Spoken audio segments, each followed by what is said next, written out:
Podcast Três Irmãos na área, quem fala com vocês mais uma vez, Rodrigo Tchorró. Do meu lado, meu brother, meu irmão, Roberto Andrade Filho, o Borracha. Na mesa operando nosso diretor Pedro Henrique. E aí, Robertinho, boa tarde, tudo bem? Boa tarde, fala aí, meus irmãos, beleza? Horário especial, né? Você gosta de falar isso? Quando o convidado é especial, eu gosto realmente de falar isso aí. Eu acho que é importante enaltecer as pessoas de qualidade que a gente procura trazer aqui. E quem que é o nosso terceiro irmão hoje, Robertinho? Hoje, assim, ele é um irmão realmente, né? É irmão de Cristo, é um irmão que a gente já teve com ele que outras vezes, então a gente cria afinidade realmente. Um cara espetacular, o padre que eu mais gosto de ver falar. Padre Fábio, Marinho. Muito obrigado, é um prazer estar de volta aqui com vocês, é um prazer poder sentar nessa mesa, partilhar um pouquinho com vocês das nossas histórias, do nosso contexto. Sua bênção, padre. Que Deus abençoe. Você sabe que semana passada eu realmente estava na academia e a quantidade de notícias que a gente foi bombardeado na semana passada, aquilo lá mexeu comigo de uma forma, assim, muito forte, sabe? Por um minuto, assim, eu falei, mano, cadê minha humanidade? O que tá acontecendo comigo, né? Tava com muita raiva dentro de mim, muito ódio de tudo que tá acontecendo. Falei, não, eu preciso falar com o padre. Eu acho que eu tenho que restabelecer minha fé. Foi onde eu te mandei uma mensagem, ó, vem cá, vamos conversar. Muita responsabilidade que ele tá querendo me atribuir, né? Mas só de você chegar já dá uma estabelecida, assim, já. Você é uma pessoa iluminada, assim. Você chega, o ambiente muda. Coisa boa, fico feliz, Rodrigão. De verdade, fico muito feliz. Quando você chamou semana passada, eu fiquei feliz. Eu tinha falado antigamente, esses dias, né? Uhum. Eu até comentei, falei, quando é que eu vou voltar aí, né? Vocês falam, Portas vamos abertas, marcar. Sempre. E quando você chamou, eu fiquei muito feliz. A primeira experiência foi muito boa, né? A gente poder sentar aqui. Foi no ano passado, não foi? Já tem, com certeza, já tem um tempo, ano, né? Já tem mais de um ano, né? Mais de um ano. E foi muito positivo, gostei muito da experiência. Apesar que, assim, aí depois que a gente marcou, eu fui pensando, ó, o que a gente vai conversar, E são tantos assuntos, assim, sabe? Eu acho que a gente podia começar, eu queria falar com você de família, assim, sabe? Porque a gente até tava conversando semana passada, eu, o Robertinho e o Pedro. Parece que a galera até começou a banalizar casamento, assim, sabe? E veio essa onda da Sandy Júnior aí, que largou e tal, e tá todo mundo querendo largar depois que a Sandy largou, sabe? Pô, o pessoal perdeu a realidade do que é casar, do que é ter família, a responsabilidade disso daí. Tá tudo bem, hoje já vou largar e eu vou ser feliz e não pode ter nenhum problema mais na vida pra enfrentar e fortalecer. Você fala a galera perdeu, né? Eu já te questiono, quando é que a galera teve consciência? Acho que meu avô tinha. Seu avô tinha, seus pais provavelmente. Não, eu tenho, cara, eu tenho. A nossa geração, particularmente acredito que tenha sido a última que tenha feito as coisas por consciência, porque nós viemos de uma tradição onde os nossos pais foram formados no período pós-Segunda Guerra Mundial, onde todo mundo tinha que tratar as coisas para durar. Por isso que a geração pós-guerra é a geração que mais sustentou as coisas, na alegria e na tristeza, na saúde e na doença. Porque a ideia era, nós não sabemos quando é que nós vamos ter isso de novo. Então as coisas precisam durar. Tanto que a gente olha para os nossos avós, a gente vai ver que eles eram acumuladores. Sim. Tinha um monte de coisa na casa deles, né? Tem até aquele ditado que a gente brinca, né? Nossa, isso é tão antigo, isso é do arco da velha, que tá errado esse ditado, né? É da arca da velha, que é o lugar onde se guardam as coisas, a arca da velha. Então, fala-se justamente dessa geração pós-guerra. Então, quem nasceu aí dentre a década, no final da década de 40, né, década de 50, vai ser essa geração pós-guerra. E é uma geração que foi educada para perpetuar as coisas. Então eles passavam pelas dificuldades da vida com muito mais resignação. Eles passavam pelas experiências com o desejo de aprendizado, porque tudo o que existia antes da guerra ficou ameaçado com a guerra. Toda guerra ameaça a nossa existência. Sempre que nós visualizamos um período de guerra, a nossa própria existência está ameaçada de despejo. Então nós temos que ter muito cuidado com isso. Nós estamos vendo um novo cenário, estamos vendo o problema entre Israel e os extremistas terroristas do Hamas, que vivem ali na área palestina da faixa de Gaza. E isso pode ameaçar a nossa própria existência. Quem garante que isso não vai evoluir? Eu tenho certeza que isso vai Justamente, a gente está pensando nisso. Então, os nossos pais que vieram na geração pós-guerra, eles faziam de tudo para permanecer juntos na saúde, na doença, na alegria e na tristeza. Porque eles tinham consciência que as coisas tinham que durar. Então, não deixa resto no prato. Economiza. Não precisa de tomar tanto refrigerante. Basta um copo no almoço. Lembra que tinha que medir? A gente brigava com o irmão. Se o copo do irmão tivesse maior do que o nosso. Porque foram educados a ter o suficiente. E não aquilo que é o excesso.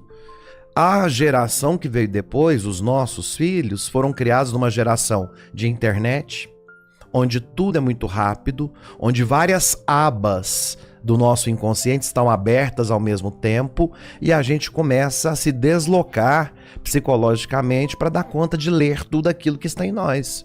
Então é a geração do imediatismo. Então casar-se é imediato, separar-se também. As coisas não foram feitas para durar. Por quê? Tudo foi muito fácil. Antigamente, para ter uma televisão, a gente pagava uma fortuna. Para ter uma televisão colorida, era outra fortuna. E você tinha que levantar e mudar o canal na mão. Pra ter um telefone era uma fortuna. Pra ter um telefone era o preço de uma Era uma casa. casa. Eu recordo que meu pai uma vez alugou uma linha telefônica. Alugava-se, então era fonte de renda, telefone. Né? Hoje em dia, colocar internet no telefone, que pra mim eu acho que foi o maior erro da sociedade. Botar internet no telefone. Né? Porque as pessoas se sentem muito protegidas de trás desse aparelho. Então elas querem ser doutoras da razão, elas querem ter opinião formada sobre todas as coisas e elas perderam o respeito, porque elas acreditam que tudo que está atrás dessa tela é imaginário e é irrisório. Sim. Então você ofende o outro, você não se preocupa em zelar pela integridade do outro, você fala o que quer, você aparece do jeito que você quiser. Então as coisas mudaram demais da geração dos nossos... Né? Claro que tem. Basta olhar aí nossos próprios filhos, a geração que veio depois de nós. Será que a gente não... Porque é impossível você lutar com a tecnologia, sabe? A tecnologia sempre vai vencer. Mas ela não precisa de luta, Rodrigão. Você tem que precisa aprender ter um aliado. conviver com ela. A tecnologia é uma aliada. Graças a Deus, nós temos isso. Eu me recordo quando eu morava na Itália, que a minha única forma de contato aqui no Brasil era o MSN, Messenger, não era? Do Windows. Então, muita gente vai assistir esse podcast e vai falar do que ele tá falando, vai ter que pesquisar no Google. Que era o MSN. Era a minha única forma de contato aqui no Brasil. Não existia o WhatsApp, que você fala a qualquer momento, chamada de vídeo. Não existia isso. Né? E tanto que eu sofria de solidão. Morando fora. Era muito difícil o contato com a família. Né? Quando eu morei na Colômbia, muito antes de ir pra Itália, imagina, a gente escrevia carta. Pra quem não sabe, carta era uma coisa de papel que a gente escrevia, o que a gente pensava e enviava pelo correio. Chegava pra chegar 2 meses depois. Eu morava na Colômbia, numa região extremamente austera, né? As cartas que chegavam durante o primeiro semestre eram recolhidas em julho e a gente lia as cartas que tinham chegado. Janeiro, fevereiro, março, abril, maio, junho e julho. Então, uma vez por ano, a gente lia as cartas. Né? Carta, cara, escrita à mão, com selo. Você tinha que botar selo na carta. Pô, e você como padre, a hora que você viu um casal chegando lá na igreja pedindo pra você casar eles, e você vê essa parada de...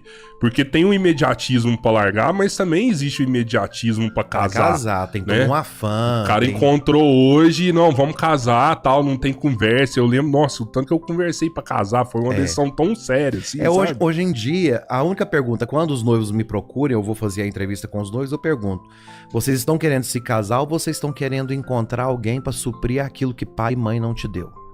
Ah, para, você pergunta isso de Mas cara, é claro. assim. Rodrigão, você quer casar de fato com essa menina ou você tá procurando uma mãe?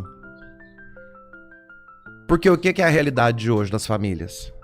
A ausência de pai e mãe. A ausência de afeto. A gente tá falando disso aqui agora. Nós temos um contexto familiar, porque basta ter a casa e as pessoas habitarem o mesmo lugar pra dizer que é família. Mas e o afeto? O que conta é o afeto. E pra ter afeto eu não preciso nem de morar na mesma casa. Os que está acontecendo hoje, as pessoas não têm afeto. Então, quando elas encontram uma pessoa que devotam a elas um mínimo de afeto, elas se sentem privilegiadas. São as pessoas que, infelizmente, foram educadas pelos pais a viverem de resto. É o resto do pai que trabalha o tempo inteiro, não tem tempo do carinho, da atenção, do afeto. É o resto da mãe, que está muito mais preocupada em ficar bonita para passar inveja nas amigas do que dar atenção para os filhos. É a preocupação de um contexto familiar de postar fotos no Instagram para mostrar que está muito bem sucedido, enquanto os filhos ficam sozinhos sendo educados pela rede social. Né? Essa é a grande preocupação. Eu vejo assim, é muito limpo quando você fala, porque é como se você estivesse assistindo um filme, que todo mundo já sabe que é assim, mas quando você vê a imagem no filme, você fala assim, caramba, é isso mesmo. Mas é diferente, completamente diferente, porque quando você fala de uma mulher que quer achar no marido um pai, ou no marido que quer achar uma mãe ali, ele não vai receber isso nunca mais, porque hoje a mãe protege o filho até 40 anos, ele já tá lá dentro de casa com a roupa lavada, a comida na mesa, e quando você vai pra sua casa, você não tem uma mãe pra fazer isso Agora, mais. vou falar como A psicanalista. mulher não vai te dar isso. Vou falar como psicanalista, abre aí Vai ser um frustrado. parênteses para que as pessoas não confundam o padre com o psicanalista. Tá. Mas vamos pela psicanálise. Qual a possibilidade de um casamento nesse nível dar certo? Quando eu pergunto, você tá procurando um pai, você tá procurando uma mãe? Zero. Zero. Por Não quê? dá certo. Você já ouviu falar que o filho transa com a mãe? Não. Não é Uma tipo, filha né? transa com o pai? São os complexos de Édipo e o complexo de Electra, que nós trabalhamos na psicanálise. Então, se você está buscando no seu namorado a sua figura paterna, seu casamento já começou errado, não tem a menor chance de dar certo.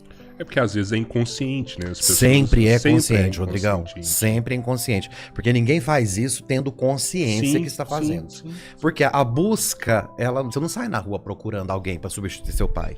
Acontece um encontro, você encontra naquela figura masculina uma paternidade inconsciente e acontece ali um enlace, vocês se apaixonam. E essa paixão, que é um sentimento que nós temos uns pelos outros, que é diferente do amor, porque a paixão, ela necessariamente tem que ser egoísta. Toda paixão é egoísta. Ela tem que privar o outro de ser ele mesmo para doar somente para mim. Isso é paixão.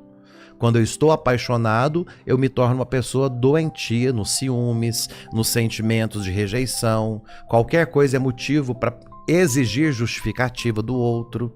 A paixão, ela é um sentimento que adoece. Ah, não sei se isso chega a ser uma paixão, assim. Porque eu vejo muito relacionamento que tem isso. Mas não é paixão. Sabe? É mais um medo de julgamento. Ah, eu quero... É um ego também. É um ego, é um ego. Assim, eu a mando pessoa aqui, vira, ó, eu sou casado com ele, eu sou apaixonada por ele, eu não gosto que ele saia, eu não gosto que ele conversa com outras pessoas, eu não gosto que ele faz isso sem eu estar perto, sabe? Começa a estipular várias regras, mas você vai ver, não é paixão isso daí. Não é. É mais um ego, é mais um medo de julgamento. Mas você pode chamar isso de amor? Também não. Então, se nessa relação que a gente julga ser afetiva não existe amor, mas existe essa cobrança excessiva e essa insegurança excessiva, sentimentalmente nós dizemos que é paixão. Porque a paixão é que tem essa necessidade. O amor, ele te garante a liberdade. O amor, ele te dá alicerce. O amor ele vem da paixão, Fábio? O primeiro sentimento que nós temos pelo outro é a paixão.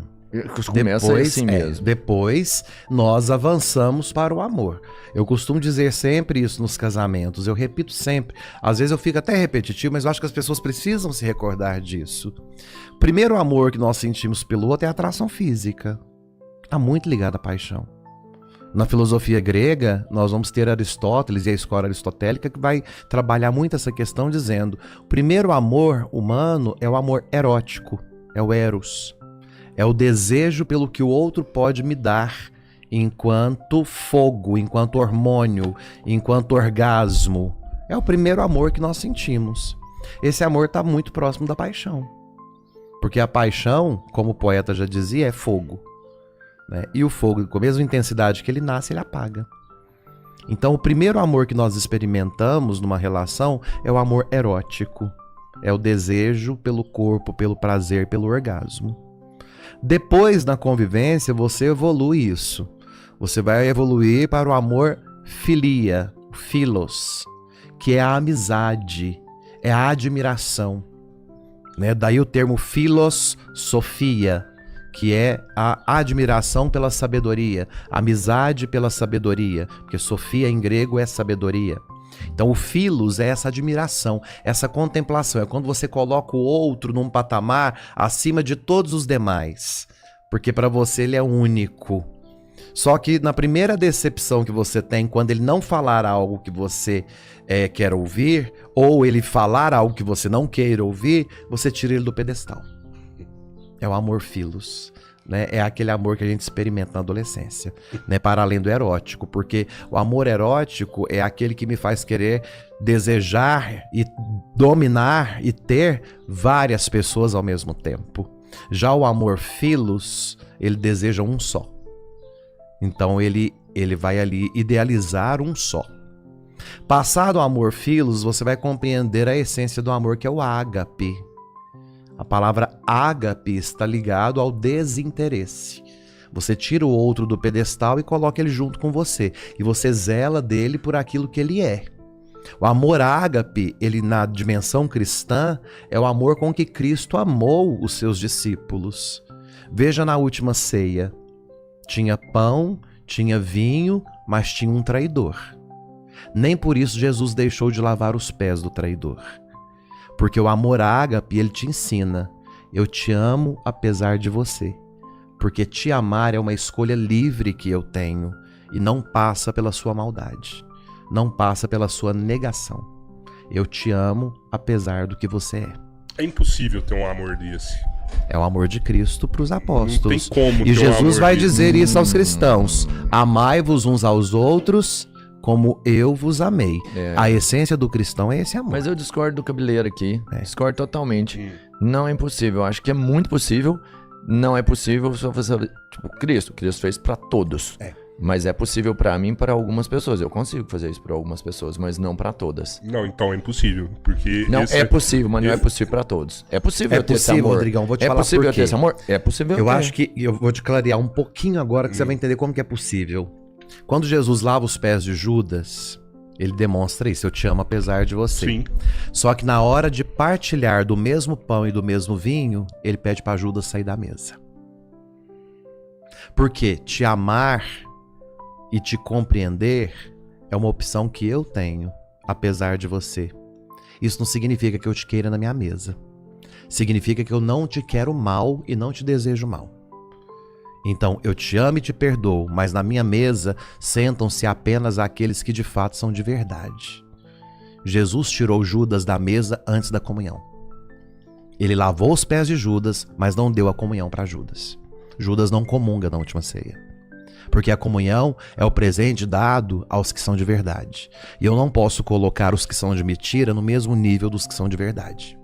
E aqui nasce a escala das nossas relações. Nossa, então era um amor meio seletivo. Não, isso aí. pelo contrário. Ele amava ele. Ele amava. Ele amava ele. Independente do que ele era. Eu te amo, mas eu não quero você aqui. Eu te amo, te perdoo e te respeito na sua individualidade. Você pode ser o que você quiser. Só que, por respeito aos demais, eu não posso te colocar no mesmo nível deles. Porque eles não vão fazer o que você irá fazer. Então é uma questão de humanidade, de justiça. E o que as pessoas muitas vezes não entendem, principalmente no tempo de hoje, é que Deus é misericórdia. Sim, Deus é pura misericórdia. Então as pessoas falam: eu posso fazer isso porque Deus vai me perdoar. Mas se esquecem que para existir a misericórdia, primeiro tem que haver a justiça. Da mesma forma que dizer: não, Deus castiga. É uma estupidez dizer isso. Porque o castigo é consequência da justiça. Assim como a misericórdia também é fruto da justiça. Então, antes de dizer, não, Deus é misericordioso e perdoa tudo, eu tenho que lembrar que antes da misericórdia existe a justiça. Deus, em primeiro lugar, é justo.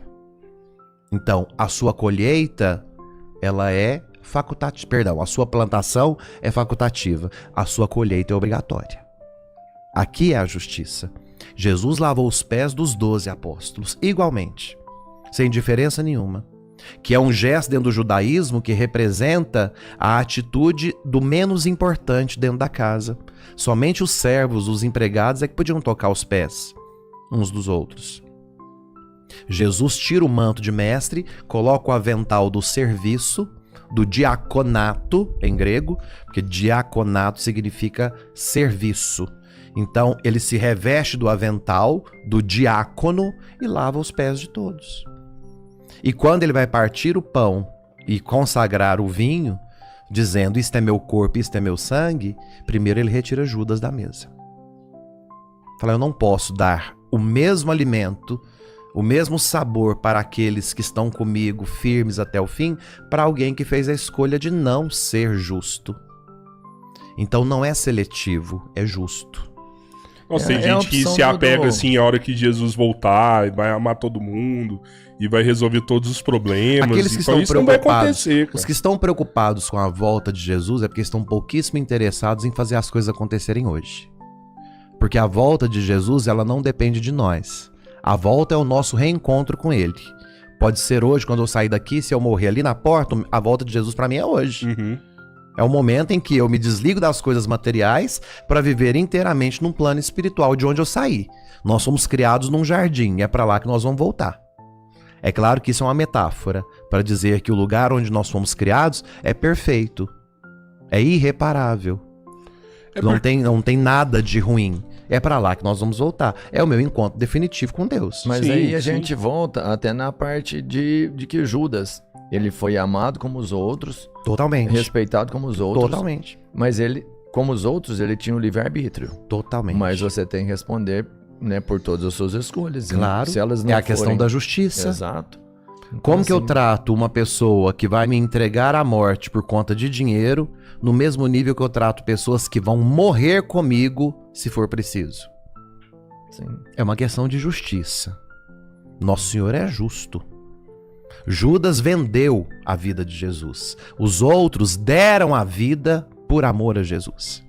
Eu não posso colocar todos no mesmo nível. Nossa, isso me bugou tanto que eu tinha outra concepção, assim, de Jesus, assim. Eu não sabia dessa parada, assim, sabe? Pra mim, Jesus amou a todos ali igual. Mas tudo. é amor igual Sim, pra todos. mas assim, não tinha essa questão de justiça pra mim, assim, Mas sabe? o Pra mim, ele tempo ficava todo. correndo atrás de Judas o tempo todo. Ó, vem cá, você vai me negar, mas eu quero ser perto de Não, mim. não teve nada disso. Não, porque ele estava na mesa sentado. Ele participou de tudo. Agora, a justiça está onde? Em tratar as pessoas com aquilo que eu trago em mim, não com o que elas têm. Veja que o maior gesto do Cristo é agachar e lavar os pés de Judas. Ele olha para Judas e fala, eu te amo apesar de você. Esse é o amor ágape. Tem uma parada na Bíblia que fala também que Jesus lavou o pé da prostituta. Teve um negocinho também, não teve? Não, na verdade, a gente tem que ter um pouco de cuidado com as interpretações nos evangelhos, porque quando nós falamos de prostituta, nós estamos falando da mulher adúltera, e dentro desse contexto de adultério, nós temos algumas explicações dentro de símbolos. Quando nós falamos da mulher adúltera, é o momento em que os velhos, que seguem a lei rigidamente em Israel, apresentam uma mulher que foi pega em adultério e levam para Jesus no sentido de querer colocá-la em contradição. Porque dentro do estado governado por Israel, que era o território chamado de Judéia, era território província romana, onde fica Jerusalém. Uhum. Então eles pegam essa mulher e levam para Jesus. Os judeus possuem a lei religiosa, portanto eles podem julgar, mas somente o Império Romano, o Estado, pode executar a pena. Então, quando eles chegam diante de Jesus, eles usam a lei de Moisés e perguntam: essa mulher foi pega em adultério, e segundo a lei de Moisés, ela deve ser apedrejada. Eles apresentam o próprio da lei, a acusação. O que nós devemos fazer? Perguntou para Jesus. Se ele responde: cumpram a lei de Moisés, ele ia transgredir o Estado romano, porque somente o Estado pode executar a pena. Se ele diz, não apedrejem, esse mandamento está errado, ele ia contra a religião judaica e seria então preso pelos judeus. Então era a forma que eles tinham de querer pegar Jesus. E Jesus responde com muita clareza. A lei de Moisés é muito clara. Toda mulher pega em adultério deve ser apedrejada. Agora, por quais mãos? Porque Moisés falavam que as mãos deveriam ser limpas. A mão que deveria cumprir a sentença tinha que ser limpa. Qual mão? Quais dos senhores possuem as mãos limpas? Pegue a primeira pedra e atire. Quem nunca errou? E o que ele vai dizer? Todos vão sair. Sim. E o evangelista é ótimo quando ele diz: dos mais velhos, primeiro os mais velhos são os primeiros a sair. Justamente para mostrar que os rabugentos estavam ali, os velhos, porque não é velho que virou santo, não, porque tem muita gente calhorda que envelhece. Tem muita gente vagabunda que envelhece também. Bandido também fica velho. Então, carrega mais pecado, né? Eu não falo nem do pecado, eu falo até de dignidade humana. Sim. Né? Não é porque virou velho que virou santo. Né? Lembrem-se que os estúpidos também envelhecem. Sim. Então, o evangelista vai dizer: a começar dos mais velhos, todos se retiraram. Né? E o evangelista diz que enquanto Jesus falava, o mandamento está certo, mas as mãos limpas atirem a primeira pedra. Enquanto isso, ele agacha e começou a escrever no chão, segundo o evangelista. Santo Agostinho, no século V, vai interpretar, dizendo que enquanto ele estava escrevendo os pecados dos que estavam acusando. Sério? Por isso que cada um foi jogando as pedras no chão e fugindo, a começar dos mais velhos. Né? Então ali ele deu uma aula, ele ficou neutro. Falou, o mandamento está correto. Agora, executar a pena compete a quem tem as mãos limpas. E o que nós vemos hoje, inclusive dentro do cristianismo católico, viu? São esses juízes com pedra nas mãos. Muita gente querendo apedrejar muita gente.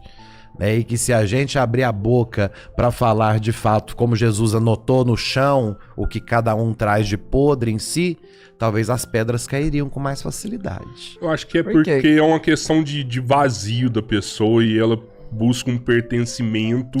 As religiões têm julgar, isso. assim, né? As religiões têm isso. Elas servem muito de válvula de escape, elas servem muito de muleta, né, de aparato, de sustento para muita gente.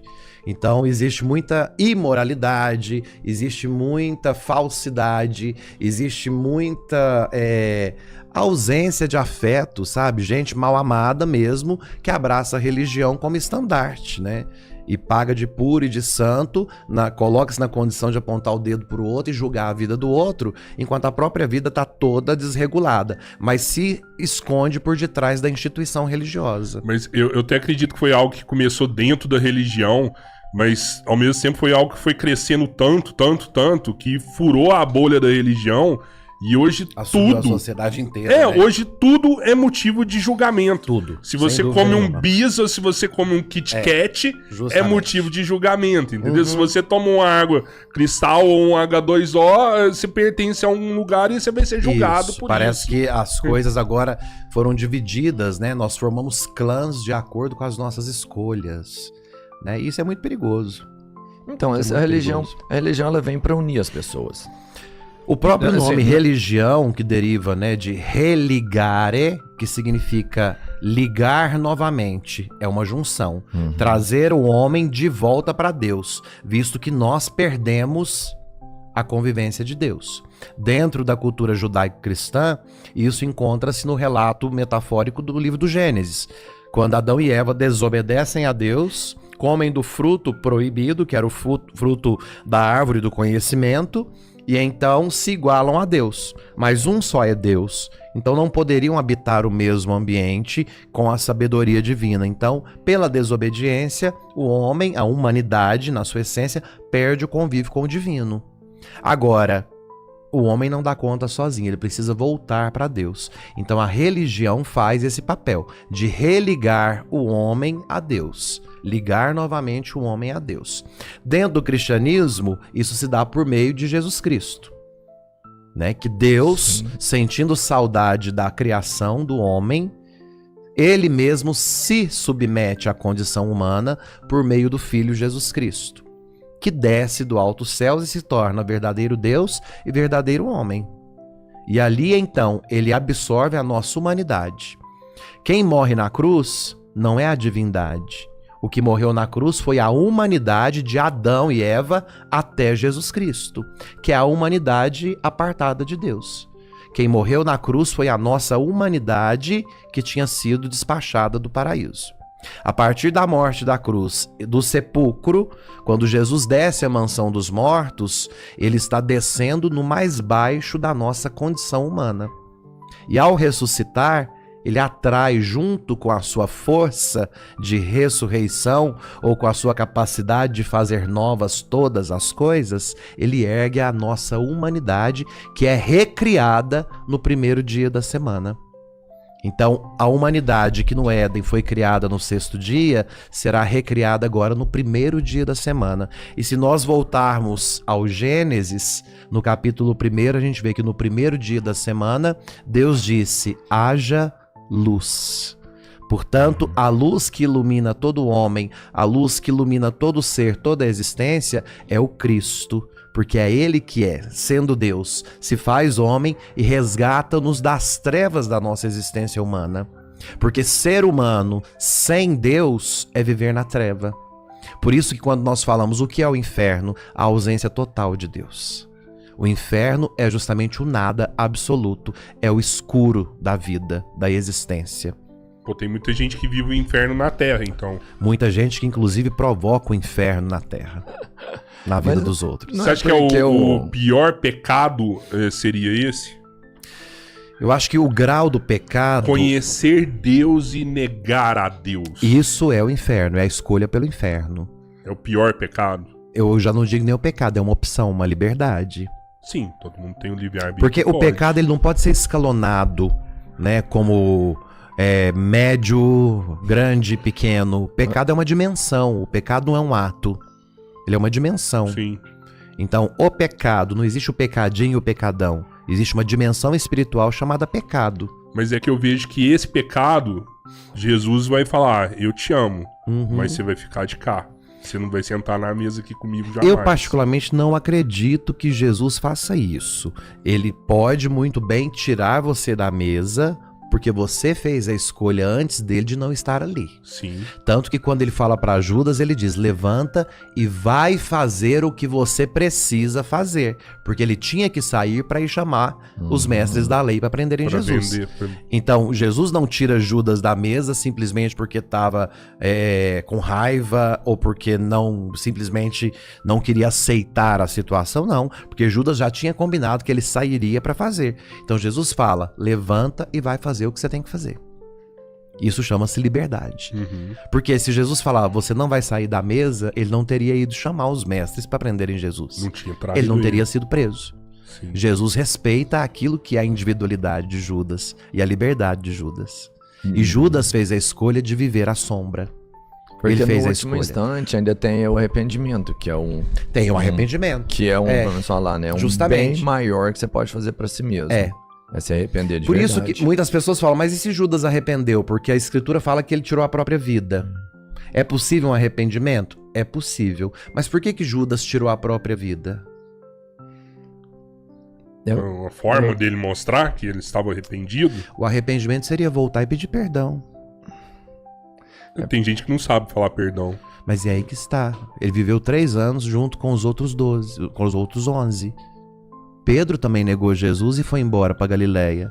Quando chegou lá, ele falou, o que eu tô fazendo? Ele é o Senhor, ele pode perdoar o que eu fiz. Eu sou pequeno, ele é grande. Sim. Pedro volta para Judéia, volta para Jerusalém. Porque sabia que o perdão do Senhor era maior do que a negação dele. Por que Judas não fez isso? Porque era vaidoso demais para dar o braço a torcer. O que expulsou Adão e Eva foi a vaidade. O que condenou Judas foi a vaidade. E o que está levando muita gente hoje pro inferno é a vaidade de achar que é superior aos outros. O fato de Judas ter tirado a própria vida e a gente associar isso a uma vaidade, né? Com certeza, até pelo tanto que você já estudou, você sabe que tem um fundamento muito lógico, o caminho é esse. E hoje a galera vive de muita vaidade na rede social e tudo mais, e a galera tá suicidando pra caramba. Assim, né, todo dia. Sempre teve um suicídio, sim, mas próximo de mim, por exemplo, eu não conhecia. E agora, nos últimos tempos, pessoas muito próximas estão se suicidando. Então eu imagino que tá mais forte isso. Sim. Isso é falta de amor, de humildade, de se entender. Robertinho, a gente não pode definir. Não, mas aí que depois você leva me uma fala como pessoa a isso? a sua parte, não o padre. Uhum. Né? Porque você tem os dois lados. Primeiro eu quero concluir aquela escala dos amores. pecados. Dos Conclua, amores. Concluo que tá Né? bom. A gente começou pelo Eros, passou pelo Legal, Philos e paramos no Ágape, Que é o mais com a difícil, Santa na minha Ceia. opinião. Né? O mais difícil é o próximo, que vai chegar agora. Porque aí vem a conversão de Saulo, que é o nome hebraico de Paulo. Paulo é o nome latino que foi dado a esse apóstolo, que era judeu, que era firme na lei judaica, foi perseguidor dos cristãos e se converte pelo chamado de Cristo. A partir do momento da conversão de Paulo, ele vai ensinar que o amor ele precisa transcender todas as coisas. E ele vai escrever na segunda carta aos Coríntios, ele vai escrever o hino ao amor. Quando ele vai falar a respeito, a essência de Deus é o amor. Portanto, quem ama, como diz João na sua carta, experimenta a Deus, porque Deus é amor. Então Paulo vai dizer que o grande amor chama-se caridade.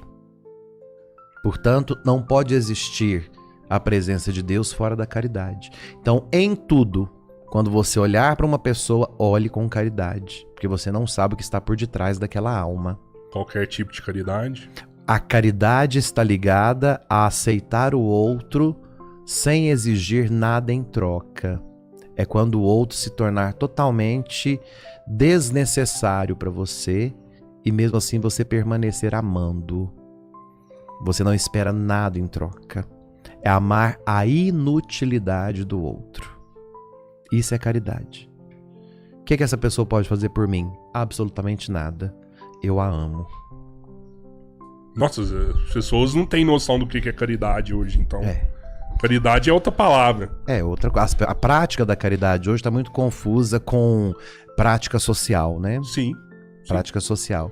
Eu dei uma cesta básica. Isso é caridade? Hoje em dia, não.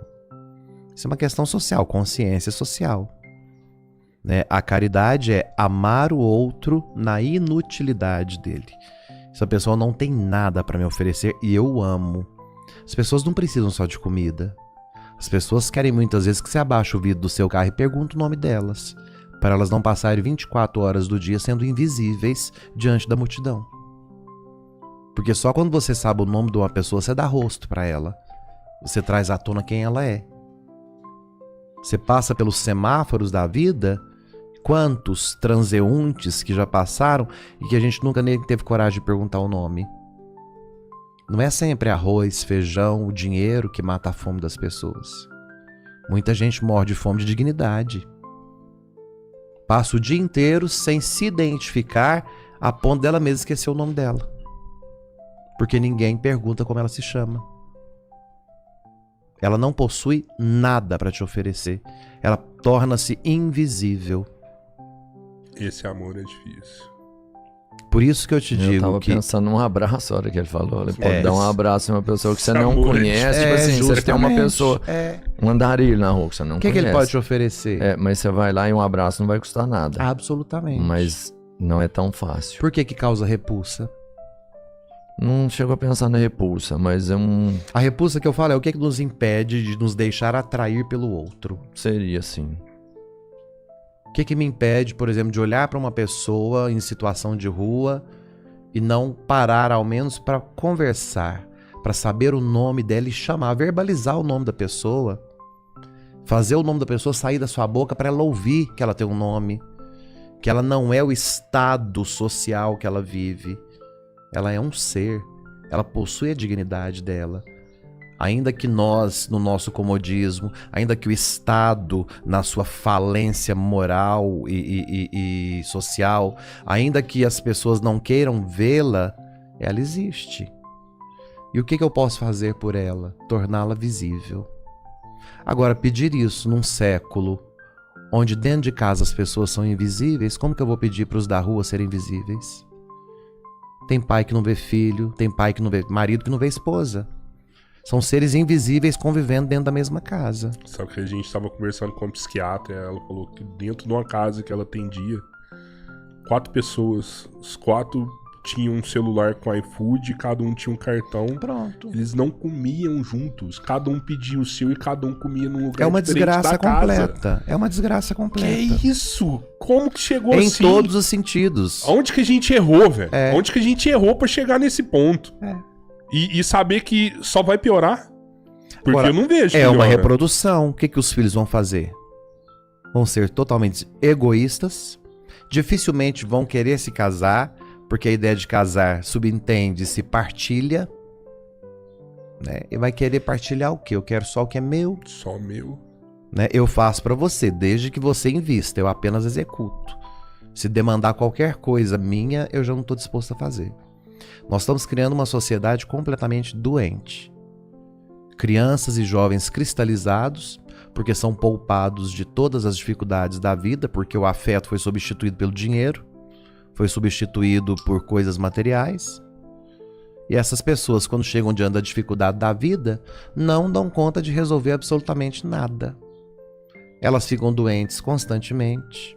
Eu nunca vi uma geração de jovem adolescente que adoece com tanta facilidade. Nossa, meu filho tá com uma dor de garganta. Coitadinha, minha filha tá com uma enxaqueca. Aí você olha, 14, 15, 16, 17 anos. O que a gente tava fazendo nessa idade? Eu com 14 anos eu cantava em boteco na noite em Uberlândia. Eu corria na chuva, Você entendeu? na enxurrada. Imagina, eu entrava dentro do pneu de caminhão e rolava na enxurrada. bacana. Eu corria muito. Quebrava na enxurrada. braço, perna, chegava em casa, apanhava e ia pro hospital apanhando pra pôr gesso. É, mas infelizmente Quando foi que são nós- tempos diferentes. São tempos diferentes, mas quando é que a dignidade e a responsabilidade foi deixada de lado, Rodrigão? Não sei te falar. Porque são tempos diferentes, mas dignidade é uma coisa que a gente carrega pra sempre. Pai e mãe perderam a dignidade de ser pai e de ser mãe. Eu acho que a gente não sabe mais o que é ser pai e o que é ser mãe. Porque nós nos tornamos tutores dos filhos. Sim. Tutores. Proteger Deixamos de ser acima pai e de, mãe. proteger É. acima de Temos uma tudo. tutela sobre eles. Temos que Mas nós proteger esse assumimos. bem. Não pode deixar mas- trincar, não pode deixar nada acontecer com esse bem aqui. Mas isso não teve uma construção externa pra chegar nesse ponto, não? Eu acho que... Provavelmente. Você entende? Não foi os pais Só que que- se abdicaram tão totalmente assim. Vamos voltar naquele assuntinho lá de trás, né? Qual foi a construção que os nossos pais tiveram pra nos criar? De período pós-guerra. Uhum. Entendeu? Sim, sim. Então, qual é a construção que a nossa geração teve pra passar pra frente pra esses meninos e qual é a construção que eles têm pra passar para os filhos deles? Você vê solução nisso aí? Porque a gente já sabe todos os problemas. Eu E vejo solução, eu vejo solução. Eu acredito que a gente não pode generalizar, porque eu conheço famílias que são muito atentas a isso, conheço muita gente atenta a isso, Uhum. né? E vejo que existem coisas que não tem como mudar.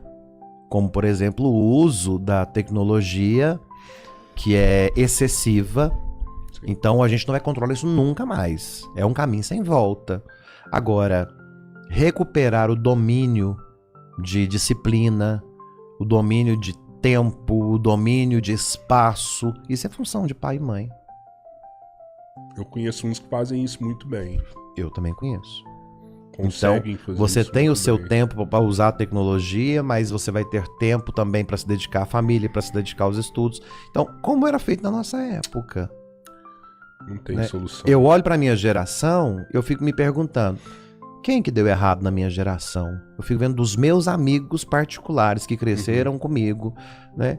Todos deram muito certo, cada um dentro da sua limitação, dentro das suas escolhas. Nem todos são felizes e realizados, mas deram certo. Houve um crescimento de Houve um todos crescimento, cresceram. Aham. construíram as suas famílias. Nem todos são felizes, porque poderiam às vezes ter feito outras escolhas, né? Então, assim, eu também não acredito em felicidade. Então, quando eu falo assim que nem todos são felizes, eu posso até estar cometendo um erro, mas porque eles não são completos definitivamente, porque sabem que poderiam ter ido além, mas alguma coisa na vida impediu de irem, né? De construírem. Mas não é algo que tende a melhorar, entendeu? Tende a piorar.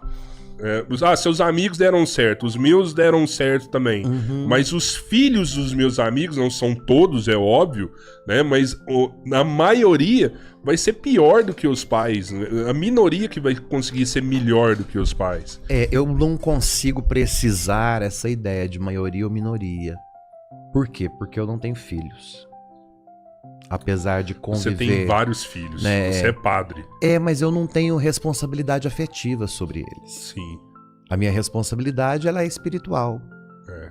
No meu consultório, a minha responsabilidade é científica. Eu não tenho que ter afeto nem com meus pacientes, nem com o fiel. Existe uma relação espiritual na igreja e uma relação científica na minha clínica. Agora, afeto, que é aquilo que a gente passa pelo outro, talvez os meus sobrinhos, que ocupam este lugar de forma coadjuvante, mas ocupam este lugar dentro da minha paternidade, né? E talvez eu resolva adotar uma criança, por que não? É uma possibilidade. Mas quando eu olho para a realidade das famílias hoje, eu encontro muita solução. Mas encontro ao mesmo tempo o desinteresse dos pais. Tem solução? Tem. A minha clínica tá cheia de adolescente. Eu atendo muito adolescente. Não atendo criança, porque o problema de toda criança numa clínica chama-se pai e mãe. Então não adianta levar o filho para terapia se o pai e a mãe não estiverem na terapia também. Então eu não atendo criança de jeito nenhum. Qual que é a idade? Criança e adolescente? Pra mim entender, Adolescência, tipo assim, até onde a culpa é do pai. Nós trabalhamos de 0 a 6 anos e a idade introspectiva. É quando a criança desenvolve para dentro. Ela está conhecendo a si mesma, o próprio corpo, desenvolve a fase anal, desenvolve a fase oral. Então são as fases do conhecimento de si mesma. A partir dos 6 anos, ela passa para a fase exterior. Essa fase vai do conhecimento do mundo externo. Por isso que na nossa época podia entrar na escola só aos 6 anos. Porque a criança já tinha cognição para compreender o que está fora dela. Tanto que a gente ia para o primeiro dia de aula com medo. Todo mundo era estranho. Eu lembro do meu primeiro dia de aula como se fosse hoje. Minha mãe teve que ficar na porta da escola e eu na fila chorando, gritando compulsivamente. Aí minha mãe teve que entrar na sala de aula junto com outras mães também, que tava aquela molecada toda chorando. Tá todo mundo desesperado, né? Até porque um chora, o outro fala assim, deu ruim pra mim também, o moleque ele tá chorando. Alguma coisa ruim vai acontecer aqui, tá né? Então tinha essa coisa de esperar o filho entrar para a sala de aula, na porta da escola, porque você está desbravando um mundo completamente diferente do que você viveu até agora. Até os 6 anos você vivia a realidade particular, introspectiva. Agora você tem que ser extrovertido. Então a partir do momento que você tem que captar o mundo de fora e colocar isso em prática junto com aquilo que é o seu intro, torna-se tudo muito mais difícil, só que amplia também a sua capacidade de cognição e compreensão das coisas. Sim. Então, até os 12 anos, você vive esse ciclo de descoberta do outro, que é quando o seu corpo começa a sofrer agora as transformações hormônicas. Né? O homem tem a transformação do corpo, a mulher tem a transformação do corpo, e aí você desenvolve a sua fase sexual. Né? A partir do momento em que você tem ali a genitália, a admiração pelo órgão sexual, a descoberta da sexualidade, né? A descoberta do corpo do outro. Então isso tudo começa a ser muito interessante. Ali nasce a adolescência, que é o período de quando a manga tá de vez. Né? É a adolescência, ela não tá nem madura e nem tá verde, né? Ela tá boa pra comer com sal. A adolescência é isso. Né? É quando a pessoa ela está ali, ela não tem condições de ter atitudes lógicas por ela mesma, mas ao mesmo tempo ela quer viver sem a obrigação de dar satisfações para o seu clã. Eu costumo dizer sempre que até os 12 anos quem domina a criança é o clã familiar. A partir dos 12 anos quem domina é o clã social. Então são os amigos que ditam a regra, porque os adolescentes eles são tribais. Então a tribo é que decide como que vai ser feito ou não as coisas. Então é quando a gente faz as maiores merdas da nossa vida, né? Porque a gente é levado pela tribo. Então cada um quer se destacar mais na tribo. Esse período de adolescência que vai Isso é inevitável, durar. isso É aí? inevitável. Isso é próprio da nossa cognição. Eu tenho um pouco de medo das gerações que vêm agora.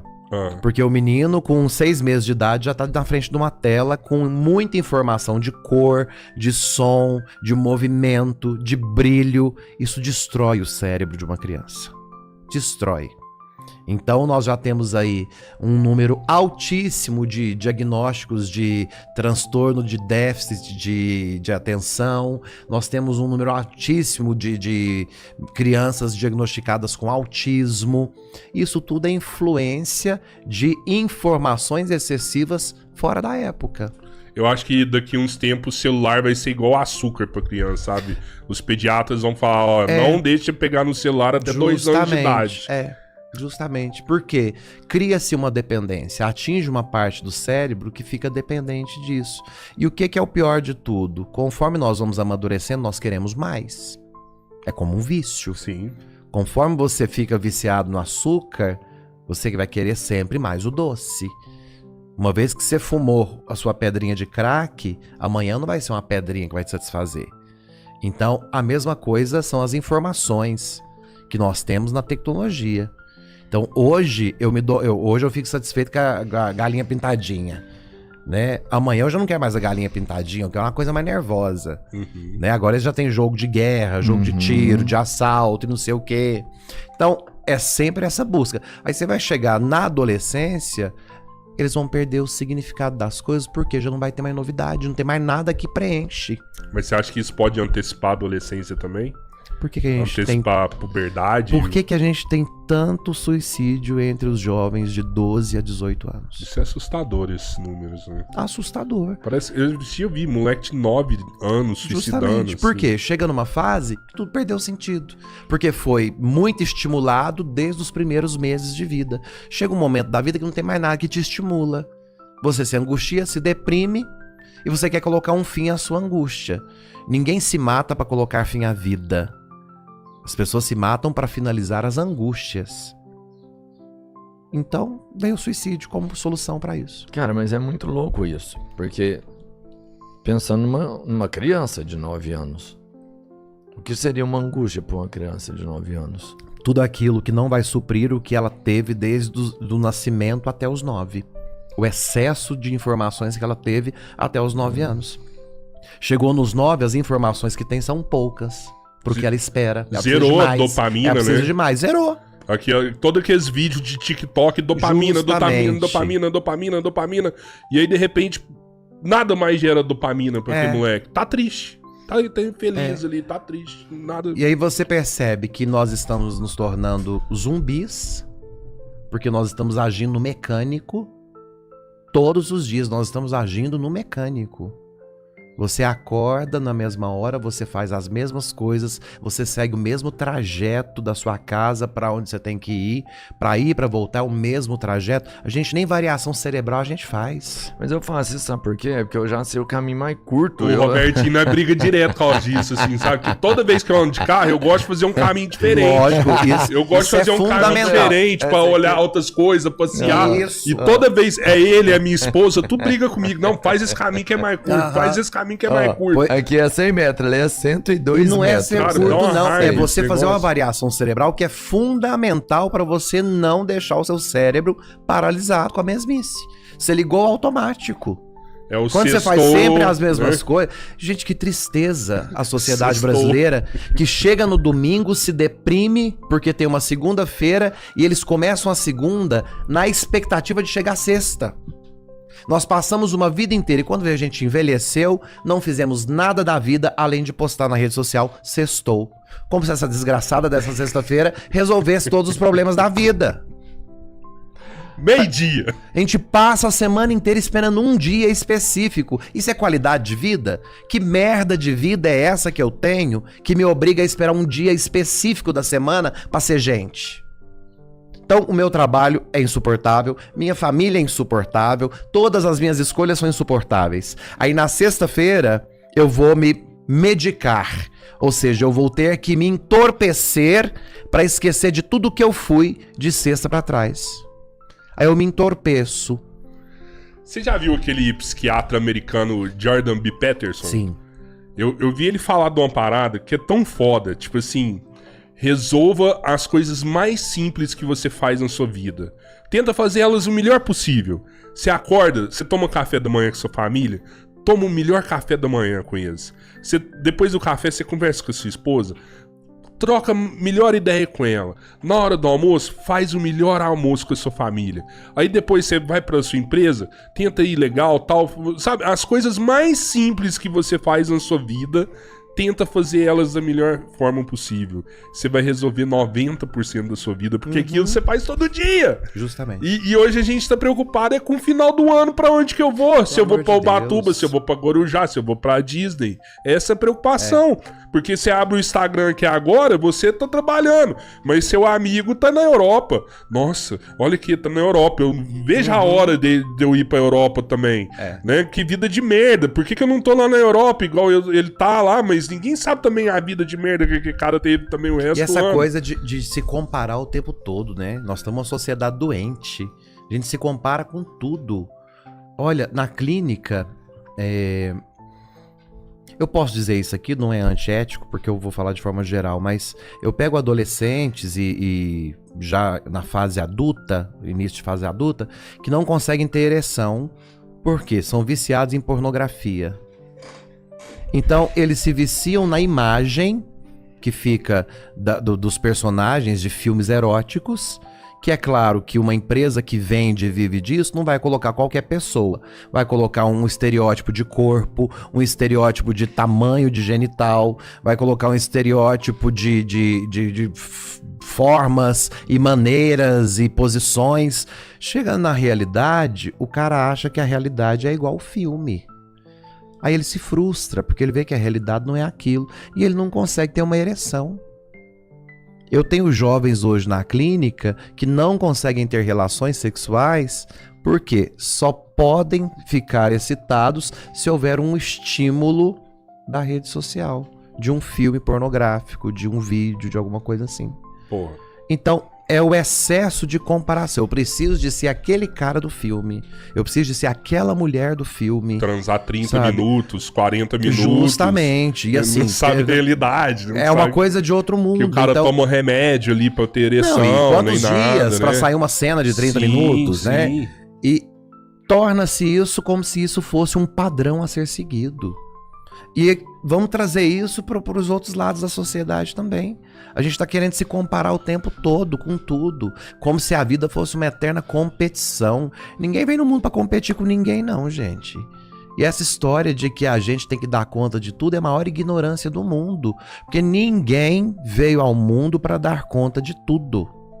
Nós viemos aqui neste mundo para dar conta daquilo que é nosso, do que é meu. Dentro de uma esfera psicanalítica, eu carrego os pesos que são meus. E ao longo da vida eu vou me aliviando dos meus pesos e não dos seus pesos, Rodrigão. Eu posso ser muito caridoso com você e dizer, posso te ajudar, cara? Mas para te ajudar eu tenho que estar sem meus pesos.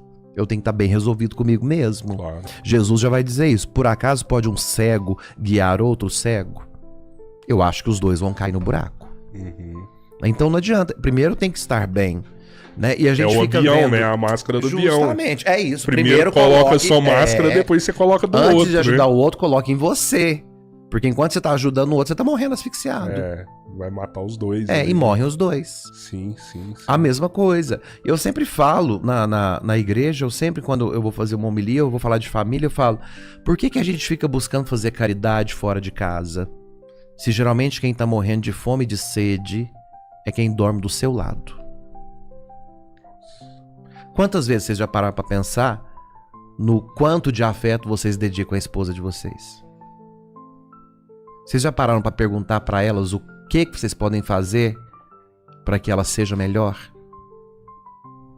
Tô brigado com a minha esposa. Eu tenho um trem ruim aqui agora. Então, é algo que a gente tem que perguntar, de Robertinho. perguntar e ela me falar, saca? É aí que você tá vai fazer justamente isso, o medo é a né? resposta. Não, mas aí você é tanta coisa que ela vai falar. você fica O massa. medo é a Não devia resposta, ter mas é isso, perguntado, entendeu? A gente não quer ouvir, por isso a gente não pergunta.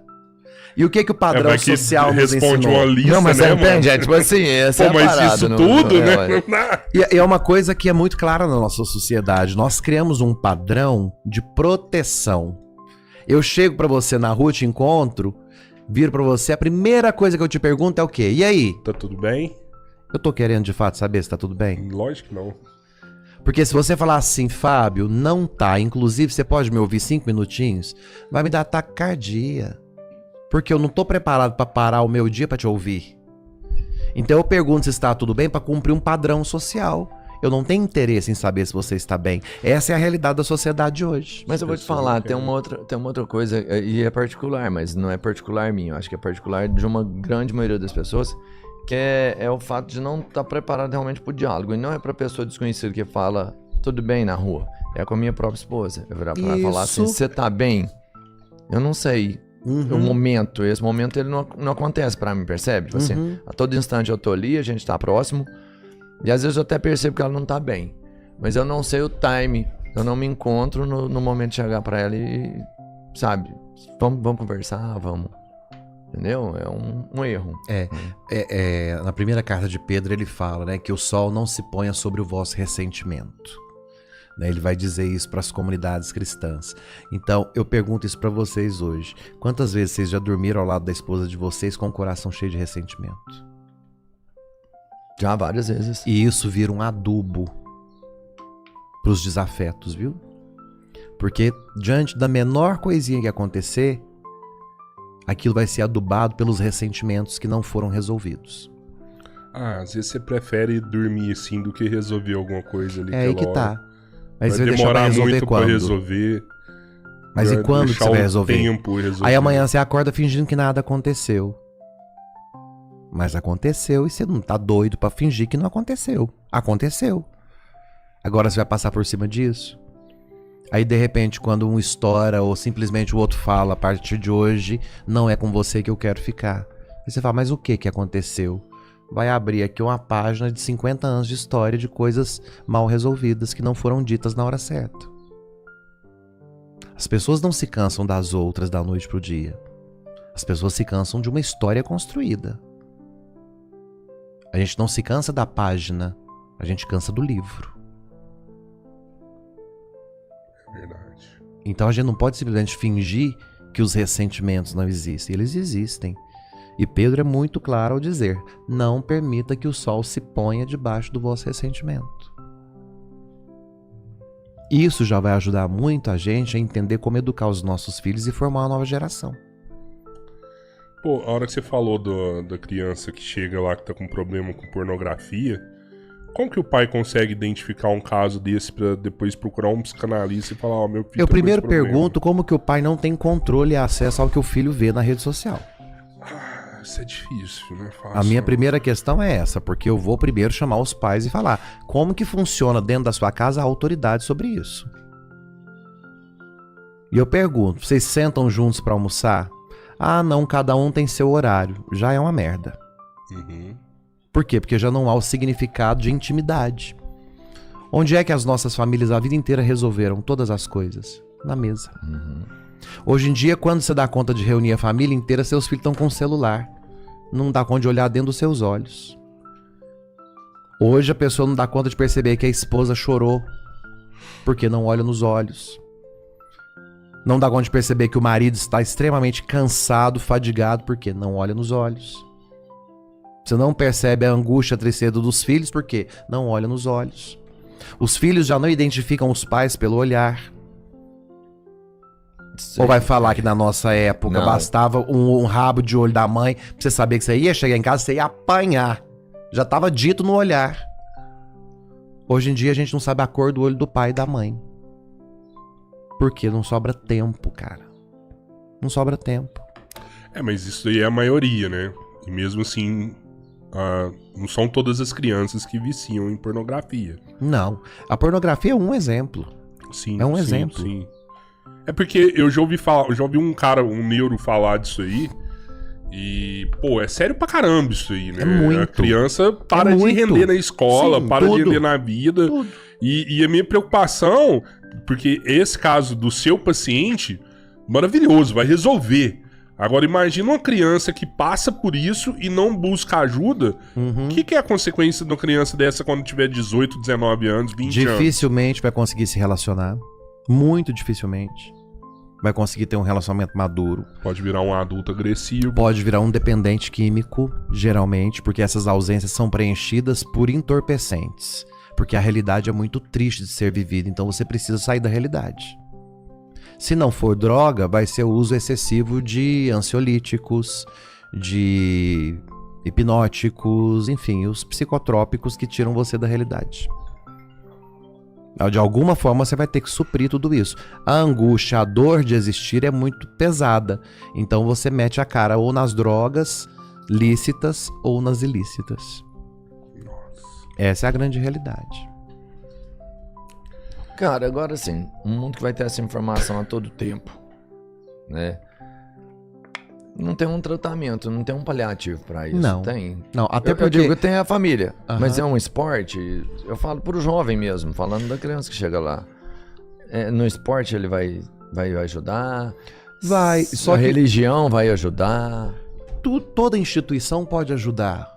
O problema é que quando eu voltar pra casa, o que eu vou poder exercer daquilo que eu aprendi na instituição?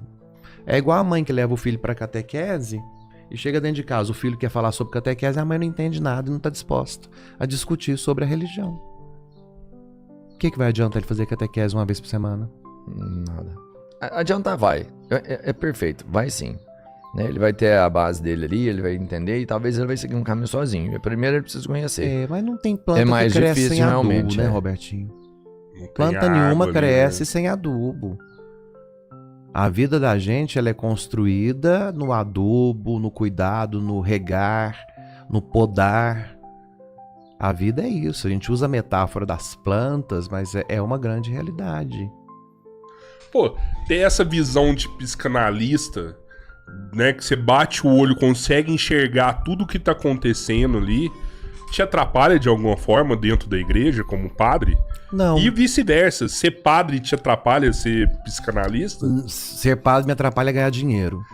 Porque as pessoas muitas vezes querem ir pra clínica atrás do padre, né? E lá na clínica não tem um padre, na clínica tem um cientista.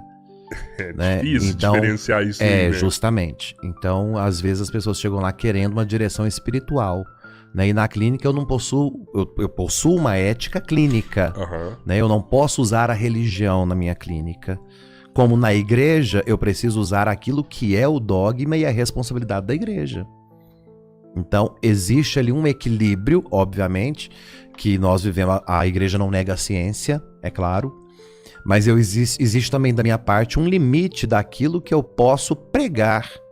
Né? Porque quem está no púlpito não é o psicanalista. É um padre. Ah, mas não dá pra separar 100%. Separa Sempre porque... vai ter um viés. Sabe por quê, Rodrigão? Ah. Não separa pra mim. Pra mim, não. Mas pro fiel, ele precisa de entender que ele vai na igreja buscar Entendi. espiritualidade. Pra você, não. Não, pra mim, não. Não tem como.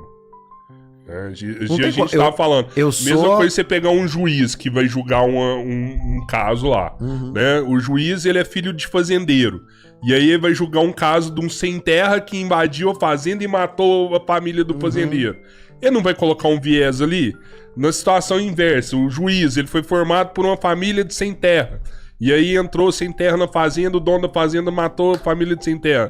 Ele não vai ter um viés ali? É óbvio que ele vai ter. É óbvio que Sim, ele vai ter. Então existe. é difícil. Mas falar, nós ó, temos que ter a consigo. coerência para saber onde nós estamos. Eu não vou chegar para um paciente e dizer que a masturbação dele é pecado. Ele não tá ali para se confessar. Ele tá ali para falar da vida dele e eu serei um espelho psicanalítico dele. Então tudo que ele está dizendo eu vou dar eco para o que ele está falando para que ele descubra a cura, o processo dele. Para a igreja, a masturbação é um vício, é uma dependência e ela precisa ser controlada justamente porque ela é vista como falta de castidade. Mas eu acho que o que o Cabeleira fala é além. Porque é o seguinte, você tem ali 2 processos que curam muito as pessoas. O processo espiritual é uma cura muito forte. E você tem um processo científico que é uma cura muito forte. E o que eu acho que não dá pra negar é que, tipo assim, em alguns momentos, você tem que escolher se você tem que curar, mesmo cientificamente falando, uma pessoa que precisa de uma cura religiosa e vice-versa. Mesmo dentro da igreja, você tem que entender que essa pessoa precisa de uma cura científica, Sim. física, entendeu? E aí você tem dentro da igreja uma doutrina onde você tem que entregar necessariamente uma cura religiosa e no outro o vice-versa. E não dá pra você separar isso, Mas dá pra andar de Não, mão não tem dada. como. né? É. Entendeu? Agora, como padre, eu não posso ter também um discurso que seja ultrapassado e que não seja humano. Né? A gente vê muitas vezes líderes religiosos que são extremamente desumanos, para não dizer desonestos. Então, Eu já vi desonesto também. alientem muito. E eu sempre falo, né? Não se esqueçam que os vagabundos também envelhecem, tá? Então, o que eu ensino, o que eu prego, está limitado ao que a igreja me pede para fazer.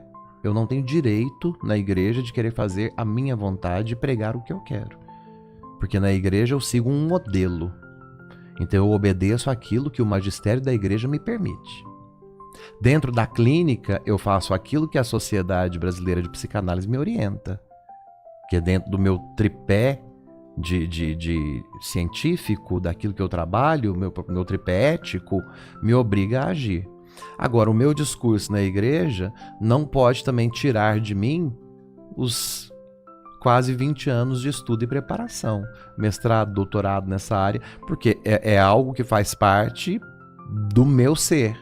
Então, eu posso muito bem te dizer, quando eu falo que Jesus lavou os pés de Judas, mas não permitiu que ele comesse, não comungasse o corpo e o sangue, eu estou te dizendo o ensinamento da igreja, mas eu te digo com um viés psicanalítico quando eu te digo que na mesa tem pão, tem vinho, mas tem também traidor.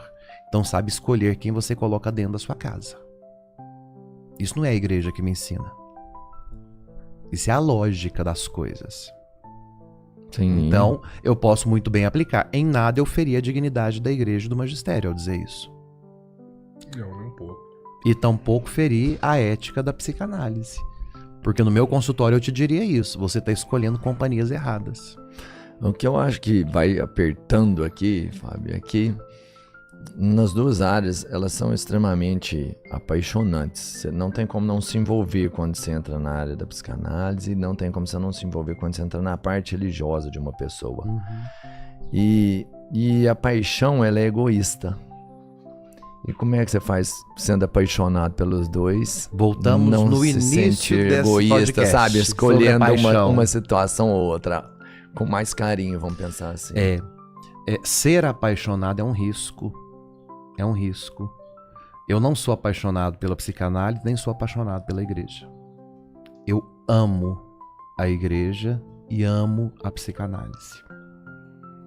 Padre, Por é quê? pé no chão, rapaz. Porque a paixão, ela passa. Então, eu amo aquilo que eu faço na igreja.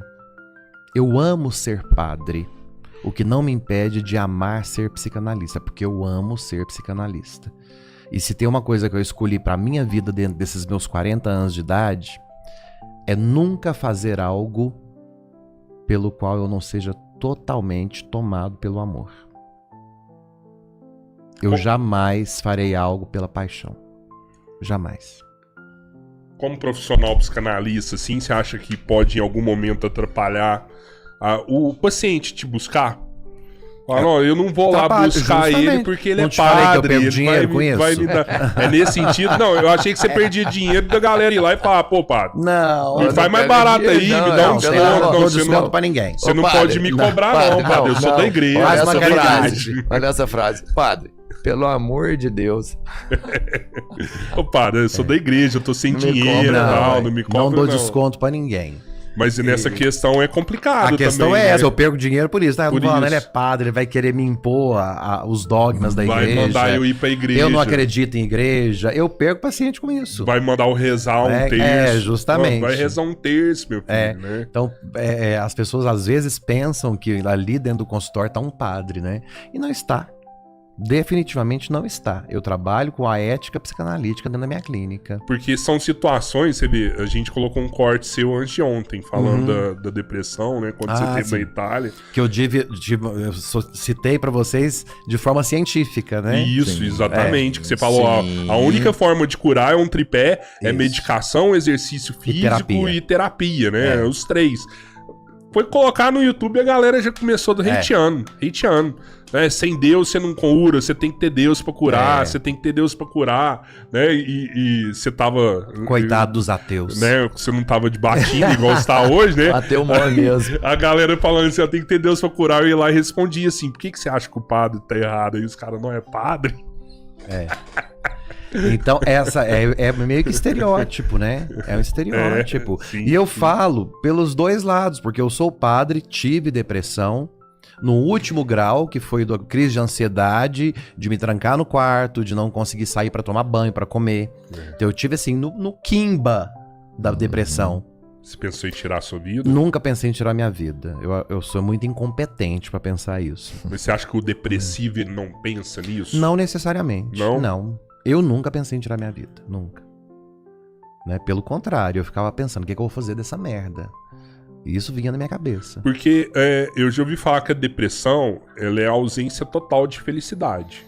Pessoa depressiva, ela não se sente feliz com nada. Na verdade, a depressão, ela te proíbe de produzir hormônios que te capacitam a sentir a felicidade. Exatamente. Então, você perde o sentido das coisas. E Tanto o que uma sentido pessoa da vida depressiva... também. Nem sempre. Porque você tá o meu exemplo muito claro, né? Eu perdi, por exemplo, a capacidade de sonhar. O sonho mesmo que é gerado quando nós dormimos, que é a Poxa. válvula de escape do Uhum. cérebro, que é quando o cérebro bota pra fora tudo que tá no seu inconsciente, que se você não sonhasse, você ia virar um maníaco. Te Quando- incomodou isso aí? Eu não sonho Eu há não tinha anos. consciência. Você sonha, você não se lembra do seu Não, sonho. não sonho, não sonho. Então você é um ser deprimido. Eu durmo igual uma pedra, Pois não é. sonho. O depressivo já nem É. dorme. Então, assim, a depressão ela impede você de sonhar. Você não consegue produzir sonhos, porque o seu cérebro não descansa. E você tá sempre com a ideia de que algo errado vai acontecer. Você passa 24 horas com a sensação e o desconforto de que algo muito errado vai acontecer. Seria um pessimismo, assim, o tempo Não é nem um todo. pessimismo, porque o pessimismo, para existir, tem que ter, de certa forma, o lado positivo. Né? Então, Exato. Sim. já o depressivo, ele não consegue nem ter o pessimismo, porque o pessimismo ele é gerado a partir de um sentimento. Aham. Ele não tem sentimentos. Né? Ele se prende naquilo tudo. Por isso que muita gente não reconhece o depressivo. Porque às vezes a pessoa está com depressão, ela está aqui conversando com você naturalmente. Eu posso estar com depressão fazendo essa entrevista com E vocês você aqui. tinha noção que isso ia passar em algum momento? Não, porque você não cria perspectiva. É por isso que eu falo que E não mesmo se assim, cura... não passou pela sua Uhum. cabeça suicídio. Não, hora É porque, nenhuma, pô, a hora pessoa tá nenhuma. com problema. Pô, esse problema nunca vai passar. Eu não aguento, eu tô triste, eu não quero viver com isso. É um dos pensamentos da pessoa. Né? Agora, A gente tá eu vivendo, agradeço pô. muito porque eu tive pessoas do meu lado que sempre falaram, vai pra terapia, vai tomar seu remédio e vai buscar um exercício físico. Vai fazer alguma coisa, vai movimentar, vai fazer uma variação cerebral, sabe? Vai buscar ideias pra você continuar de um outro modo, porque até agora o que você fez não deu certo, por isso você se deprimiu. Então chega uma hora que você tem que jogar a rede do outro lado do barco. Eu vou te falar E como que Deus eu nessa enxergo hora? isso. Eu ia Você falar, deu sua pra visão mim, psicanalista. Isso. quer dizer. E sua Então, visão como padre? Na depressão, Deus pra mim me importava pouquíssimo. Eu me custava muito a me recordar de Deus. Eu não tinha capacidade nem de rezar. Eu nem Tem rezava. como você ser um bom padre deprimido? Não, de jeito nenhum. De jeito nenhum. Tanto que eu me afastei. Ah, você chegou a se Eu afastar pedi o afastamento da igreja, sim, eu me afastei. Ou eu me tratava, cuidava da minha saúde, ou eu morreria. Se eu tivesse permanecido na igreja doente, provavelmente eu teria tirado minha vida. O número de padres que tiram a própria vida é uma coisa absurda, só que isso não é Sério? divulgado pela mídia. É mesmo? Sim. Eu perdi 2 amigos este ano de 2023, um inclusive que estudou comigo na faculdade. Suicídio. Pessoas maravilhosas. Maravilhosas, que você jamais imaginava que seriam capazes de fazer isso. 2 padres amigos que tiraram a própria vida. Você consegue entender o motivo, assim, desse número grande de padres? Eu acredito que é próprio de como um pai de família que se sente infeliz com o resultado daquilo que ele criou, como pai, como família, como ser. Como um adolescente que perdeu as perspectivas e fala, a partir daqui já não quero mais. Você acha que pode ser o peso de abdicar uma Não vida falo nem de também? abdicar, Rodrigão. As pessoas acham que a gente abre mão de muita coisa, né? Ah, virou padre, abriu mão de muita coisa pra ser padre. A gente abre mão de muita coisa, mas a gente ganha muita coisa. Sim. Sabe, você estuda, você tem 2 cursos superiores bancados pela igreja, você tem um status social que a instituição te propõe, te dá, e às vezes você nem merecia aquilo. Se não fosse padre, você não ia ser nada daquilo. Ah, mas não deixa de ser uma vocação muito grande. Eu acho que a pessoa, ela não dá pra chegar amanhã, eu vou ser padre e você não Como não dá tiver pra chegar vocação. amanhã, eu vou casar e ter filho. Também. Então, nós também pedimos igualdade. Mas você não acha que, por exemplo, aí tá, tudo bem, você recebe muitas coisas, mas você também funciona como se fosse um para-raio, porque todo mundo que, na maioria das vezes que busca um padre, ele busca porque ele tem um problema. Você sabe que é uma coisa engraçada? Eu tenho percebido agora, existe uma vertente na igreja que as pessoas não buscam a gente mais para pedir conselho, orientação, para desabafar. Tá tendo uma vertente agora doentia na igreja de pessoas que buscam a gente para criticar, para falar mal, se não da gente, de outros padres, para criticar o modo como está sendo feito isso, para criticar o rito, a liturgia. Então é um povo que já nem sabe onde é que está. Então assim, poucas as pessoas estão vindo ao confessionário para serem católicos. Se dizem, se acham muito católicos, mas estão muito preocupados em vigiar a vida alheia. Então, eu, por ter essa pegada um pouco mais liberal, vocês precisam de ver o que chega a meu respeito pro bispo. Ah, eu imagino. E eles criam situações, e o anonimato por detrás de rede social, muito fake, né? Então dá muita liberdade para eles falarem muita coisa. Porque também não tem coragem de botar a cara e topar um processo por danos morais, né, por calúnia, difamação. Ninguém tá disposto a peitar. São um bando de frouxo, né, que se sente muito poderoso, mas no fundo são bando de frouxo. Você processaria um fiel assim? Tranquilamente, eu processaria o Papa, se fosse preciso. Não tem certo, problema nenhum com isso. Na minha dignidade, ninguém mexe. Eu já processei fiéis. Já porque eu fui acusado de roubo numa paróquia. Caramba. E depois de anos, eu abri um processo contra 3 fiéis e ganhei o processo. Tá certo, pô. Tá certo. Né? Assim como processei também a própria Igreja Católica por terem errado comigo em determinado momento quando eu estava doente. Processei a própria igreja. Na época da depressão? Na época da depressão. Mas Aí fui processá-la depois, ganhei. As pessoas acham que pode acusar, você roubou. Justamente. E não provar, ué. Ó, você pode acusar, mas prova. Se você não provar, meu amigo, você vai tomar todas as O consequências. fato é, as pessoas sempre olham pra nós como pessoas muito vulneráveis. Né? O padre é muito vulnerável, né? Porque contra a opinião pública, quem é o padre? Falar, no meu caso, eu prefiro abrir mão do meu sacerdócio do que abrir mão da minha dignidade. Então, se eu tiver que abrir mão do sacerdócio e revelar uma confissão para provar que eu estou certo, eu prefiro abrir mão do meu sacerdócio.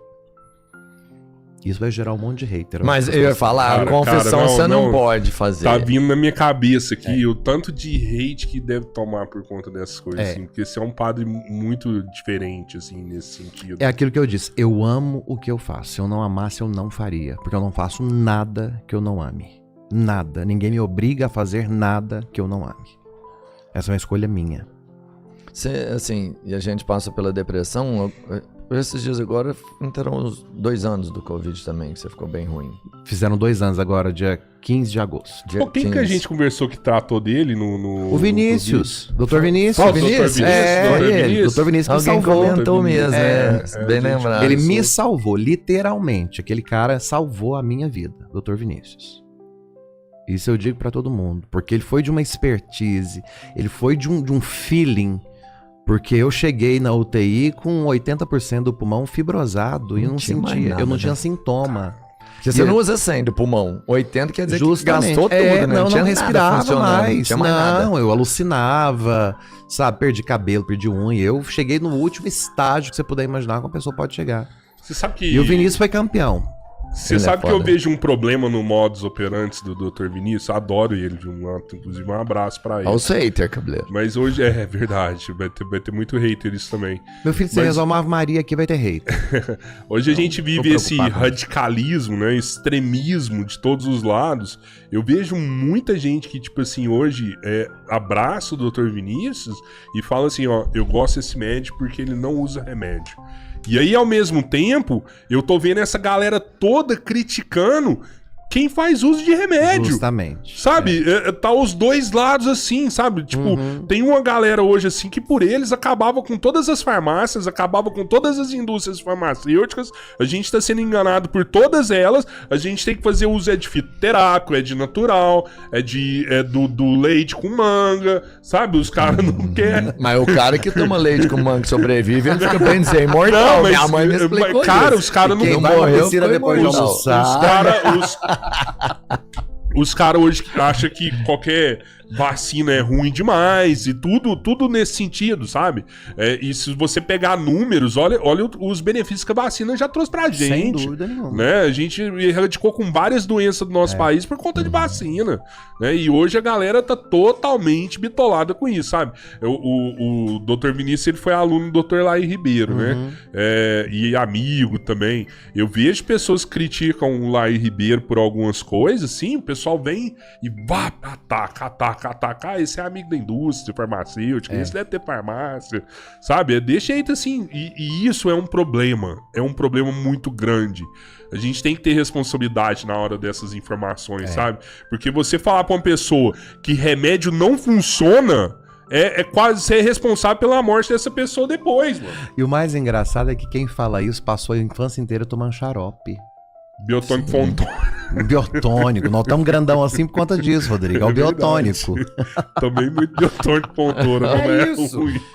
Mas o Rodrigão já emagreceu Você muito, viu? né? Tá funcionando. E ele tá firme na academia, eu tô acompanhando. Sim. Mas ali tem um suporte brabíssimo, tá? Eu até falei, o Rodrigo, o Gustavo, os caras... E tomei tudo remédio foda. no começo e ajudou pra caramba. Hoje eu não tô fazendo uso mais de nenhuma medicação, né? Tô na dieta, na nutrição e no exercício físico. Mas tomei remédio no começo e ajudou muito. Foi essencial. Cara, cada um na sua necessidade, né? Não adianta E a gente tem que perceber que ao longo da vida a gente vai parando de produzir uma série de elementos que são fundamentais para o organismo. Sim. Aí você vai viver sem? Não, você tem que repor de maneira sintética. O remédio tá aí para isso. E a individualidade de cada pessoa. É claro, Ninguém é igual a ninguém, claro, não, justamente. gente. Cada um é cada um. Que resolve pra mim, não resolve pra você, não resolve pro Robertinho. Agora, eu particularmente não sou muito de preocupar com a opinião dos outros. Eu acho que eu discuto com pessoas que estão pelo menos no mesmo nível de conhecimento de causa que eu. Não, você não discute com Difícil, quase então, ninguém. você não discute com ninguém. com quase ninguém. Não é assim. Mas Isso é uma discussão eu dessa gosto vida. de discutir com quem pelo menos lê o conteúdo. É isso. Agora eu vou discutir com uma pessoa que tem uma opinião, porque ele achou. A primeira pessoa chegou pra mim e falou assim: eu acho, eu já não dou, nem respondo. Porque o achismo, pra mim, é a maior perda de tempo intelectual que pode existir. O achismo, ele não diz nada. Ele não te compromete com nada. Quando você fala, eu acho que não resolve, você não se comprometeu. Agora, quando você diz, eu acredito, aí você tá se comprometendo, porque é a sua verdade. O achismo, não. O achismo é um papel no vento. Né? Então a pessoa chegou pra mim, eu acho, eu já desconsidero tudo a partir daí. Eu vi um vídeo de Eu acho que você tá TikTok certo. que falou isso aqui. Eu acho que você Eu tá vi um certo. vídeo no YouTube e falou isso aqui, né? Complicado. Você falou um negócio interessante que adotariam uma criança. Padre pode adotar? Pode É adotar. mesmo, cara. Pode sim. Pra mim, padre não podia ter família, assim, por conta de divisão de bens, Não, essas coisas. nós vivemos o celibato, que está ligado à não contração do matrimônio, que são dois motivos. Primeiro, para viver com intensidade a vida casta, a castidade para o mundo e uma vida fecunda e espiritual. Porque o meu casamento é com a igreja. A minha esposa é a igreja, é o meu ministério. E nessa relação existe uma fecundidade espiritual entre a igreja e o meu ministério. Por isso que eu gero filhos a partir da pia batismal, que é o útero da igreja. Então, por isso que o meu nome é Padre, Pai, porque eu gero filhos para a igreja. Os filhos são da igreja. Eu sou passageiro, a igreja permanece. Os filhos são dela. Então, espiritualmente, é assim que nós vivemos o celibato por meio da castidade. Por conta de um alcance espiritual maior. Porque a vida sexual, ela exige de nós uma energia que é uma potência de criação gigantesca. Toda energia sexual, ela é criativa e criadora. Então, quando nós vivemos a castidade e o celibato, nós canalizamos isso para uma vida espiritual, nós geramos com mais intensidade filhos espirituais. Nos dedicamos intelectualmente, pastoralmente, Então você consegue transitar na comunidade com mais firmeza e ao mesmo tempo com mais ternura, porque você compreende que a sua energia sexual é canalizada para um campo espiritual. Existe Isso é o um celibato. movimento pra mudar isso dentro da igreja já há um tempo, né? Sempre houve, né? Porque a Uhum. igreja ela não nasceu celibatária. Né? Sim. Os apóstolos, a grande maioria, eram casados, os primeiros bispos, os primeiros papas. Né? Essa questão doutrinal que está ligada à moral, né? Não é uma questão que esteja ligada à espiritualidade unicamente, é uma questão de moral. Ela foi uma imposição moral. E a moral, ela está sempre de acordo com aquilo que a realidade do mundo exige. Então sempre vão haver questionamentos a respeito disso. Agora, o que se leva em consideração é o quanto frutuoso é um padre celibatário e um padre não celibatário. Né? A gente conversa às vezes com os padres ortodoxos, a Igreja Ortodoxa do Oriente, né? Onde homens casados podem se tornar padres. Né? Não é que depois de padre você se casa, porque uma vez que você fez o voto do celibato, você não pode quebrá-lo. Então, se o Papa Francisco, um exemplo, tá? É exemplo que eu estou falando, é exemplo, deixa bem claro. O Papa Francisco amanhã fala que a igreja agora vai aceitar que os padres possam ser casados. Eu, que já sou padre e sou celibatário, não posso me casar. Eu tenho um voto. Os que virão depois de mim, primeiro deverão se casar e depois de casados podem ascender ao sacerdócio. Não é o padre que depois de ser padre vai poder casar. Entendeu? Sim. Então, homens casados podem ser padres. Isso é que é discutido, porque na igreja ortodoxa é assim que funciona, no Oriente. E conversando com os padres ortodoxos, eles falam, padre, é a mesma dificuldade, não muda nada se nós fôssemos celibatários. A dificuldade é a mesma. Se vocês fossem casados, as dificuldades seriam as mesmas e os problemas na igreja seriam os mesmos. Então não é o casamento que faz a gente ser melhor e não é o celibato que fazem vocês melhores do que nós. E de fato é isso, porque nós estamos falando de seres humanos e não apenas de uma doutrina. Né? A doutrina ela é para todos, mas existe uma individualidade. Então não adianta eu querer justificar. Muitas vezes eu escuto as pessoas falando a pedofilia na igreja porque os padres não se casam. Né? Isso é uma estupidez sem tamanho. Né? Porque o casamento não vai me impedir de ser pedófilo se eu for um doente. Claro. Porque o maior número de pedofilia que nós temos é cometido dentro das próprias casas, entre pais, tios, avós. Então o casamento não tira ninguém da imoralidade. Não é porque eu me casei que eu vou deixar de ser imoral ou um doente. Isso não diz respeito à doutrina. E ser celibatário não me faz mais santo e mais puro também não. E nem uma pessoa com a moral ilibada. Celibatário e casamento não é garantia de caráter para ninguém. Assim como a própria religião não é garantia de caráter. Essa mudança, se ela fosse existir, o Papa é que determina se... O Papa, através de um conselho, que pode ser, por exemplo, está acontecendo agora na igreja atual, o sínodo convocado pelo Papa Francisco. Agora tá rolando. Nesse momento está acontecendo no Vaticano. Então esse sínodo, ele pode trazer novidades, né? Dentre elas, poderia ser uma mudança dessa, que seria proposta pelo Santo Padre ou proposto para o Santo Padre, e ele pode ver isso como positivo ou como negativo e devolver isso para o sínodo para chegar às questões finais e uma resolução universal, porque a igreja ela é católica e a palavra católica significa universalidade. Por que o povo critica muito esse Papa Francisco, assim? Eu acho que os anteriores não eram tão criticados, né? Inclusive, eu lembro do Papa João Paulo II, ele era amado, cara, né? Você lembra do João Paulo II porque foi o primeiro Papa que apareceu na televisão. Na época da mídia. Sim. Não, e eu acho que era minha infância também, né? Claro, então fez parte da nossa... Nós crescemos com ele. O pontificado dele começou que eu vi, né? em 78. Não existia internet, as transmissões de televisão ainda eram muito precárias. Então, o pessoal amava o João Paulo II. Você via ele passando só no carrinho dele ali. Era um santo, né? Existia um carisma muito específico em João Paulo II, sobretudo com a juventude. Dentro de casa. A foto do Papa. Foto do Papa. Era lembro muito quando comum. ele morreu lá, que teve aquela fumaça branca Justamente. no Vaticano. Aquilo lá mobilizou, assim, Foi. a população. O João Paulo II foi amado pelo mundo inteiro, porque foi o rosto da igreja conhecido pelo mundo inteiro pela facilidade que os meios de comunicação proporcionaram. Ó, legal, Foi no momento dele. No né? momento dele. Ele chegou junto, né, com o advento da televisão e da internet. Então foi muito midiático. Então o em mundo evidência, inteiro né? sabia quem era o Papa. Sim. Antes disso, quem era o Papa? Como que a gente sabia o rosto do Papa? Né? É, não- Quem que era? Como antes? que Era o chegava Papa Pedro? isso, né?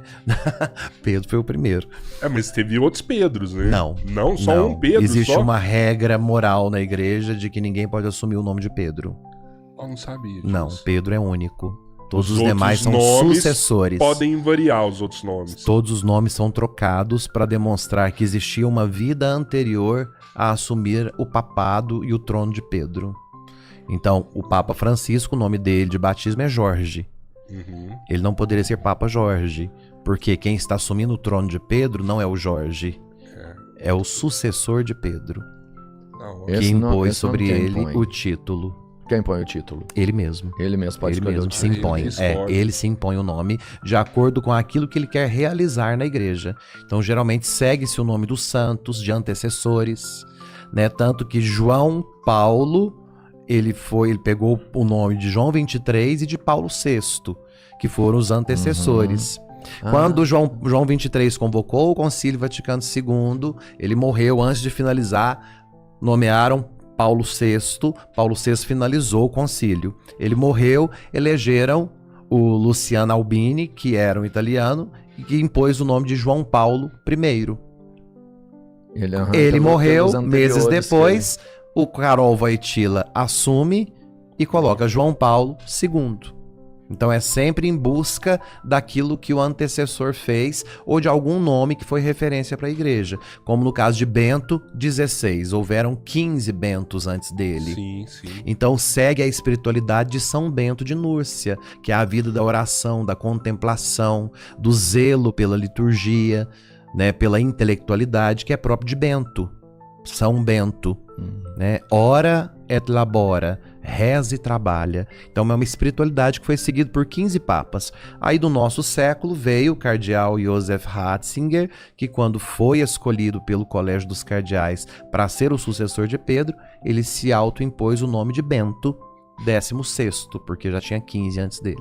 Por isso Bento XVI. E você tem essa percepção que eu tenho, assim, sobre o Papa Francisco? Que ele é mais criticado hoje que os anteriores? Não, eu dentro da igreja eu não vejo que ele seja mais criticado do que os outros. Ele é criticado tanto quanto, só mudaram os que criticam. Porque a sociedade, de modo geral, não falo só Brasil, né? O mundo todo Sim. está muito agarrado a referências, sobretudo políticas, extremos entre esquerda e direita. Hoje, qualquer coisa que você fala, você é taxado como de esquerda ou de direita, né? Você não pode ser um cidadão livre pensante. No Você mundo tem inteiro no tá mundo rolando inteiro, isso, né? sim, no mundo inteiro. É uma ideologia barata e estúpida. Inclusive, eu vi hoje uma notícia, tá rolando que Israel, por exemplo, que tava vivendo um período de corrupção lá dentro, tá ligado? Uhum. E eles estão falando que talvez Israel tenha facilitado a entrada do Hamas lá dentro, lá, pra promover aquilo lá. Pra Muita deixar- coisa está sendo Pra deixar investigada. o primeiro-ministro, o Benjamin, lá em evidência, né? Netanyahu. Porque é o quinto mandato dele. Como primeiro-ministro. E Israel tava sofrendo corrupção lá dentro, sabe? E com essa parada extrema, sabe? Direita, esquerda, lá. O mundo inteiro tá passando por isso. Nós passamos por Sim. isso ano passado. Estados Unidos passou por isso. Tá rolando Né? Você também. fica vendo o que tá acontecendo na França, o que tá acontecendo na Inglaterra com o primeiro-ministro, Canadá. Então, assim, os grandes nomes, as grandes referências mundiais estão todas vivendo essa crise, né? Que, particularmente, eu acho que é uma discussão totalmente inútil e estéril. Porque enquanto a realidade está acontecendo, as pessoas estão discutindo se a gente quer ser de esquerda ou se quer de direita, né? A gente primeiro tem que voltar a ser gente. É todo Pra depois a mundo gente junto, querer ter uma raiz, um pensamento voltado para alguma coisa. A gente se descaracterizou de ser humano. A gente tá vivendo de instinto, como se a gente fosse bicho. E quer colocar partido político para representar a gente. É uma estupidez sem tamanho, né? Nada extremo é bom, né? Cara, Todo extremo é burro. Mas Israel tem passagem bíblica falando que se fechar a Terra Santa, que é lá, e o mundo vai terminar em fogo, mano. E tem umas bombas rolando atômicas aí na conversa, hein? Eu mandei Você acha pra... que tá na parte da Bíblia já ali ou não? Definitivamente não. Eu falei com as pessoas sobre esse negócio do terrorismo lá. Muita gente tá falando que é o fim do mundo. Que é o apocalipse acontecendo. Nós temos que entender que o mundo, desde que é mundo, ele é cíclico. Sim. Ora a humanidade está em cima, ora ela começa a se decair, ora ela está no fundo do poço. E nunca houve uma evolução da humanidade sem passar pelo fundo do poço. Quando é que nós somos mais prósperos? Onde é que nasceram as maiores descobertas e os maiores impulsos na sociedade? Em que período? Sempre Depois no das pós-guerra. guerras, Sempre. Então, assim, a gente tem que baixar o nosso nível, a gente tem que perder a nossa sensibilidade humana, virar bicho, guerrear, matar a nossa própria espécie para sair e voltar ao ciclo de subida, sabe? Isso faz parte da história da humanidade. Basta estudar um pouquinho de história da humanidade para a gente ver que a sociedade se organiza desse modo. Então, eu penso, nós estamos chegando no fundo do poço. Veio o Covid, foi a abertura para tudo isso. Onde eu achava engraçadíssimo as pessoas, nós vamos sair muito melhores de tudo isso. Nós saímos uns estúpidos, nós saímos gente agressiva, saiu todo mundo com os bichos e os monstros particulares pra fora, sabe? Todo mundo querendo agredir todo mundo querendo ter razão sobre tudo, todo mundo querendo ter mais direito do que o outro, ou seja, serviu pra a nossa estupidez se tornar evidente. Né? Ninguém saiu melhor porra nenhuma disso. Ninguém. Que a pandemia era pra gente ajoelhar. Nós vamos ficar mais humildes, nós vamos ser mais tolerantes, nós vamos sair mais amáveis.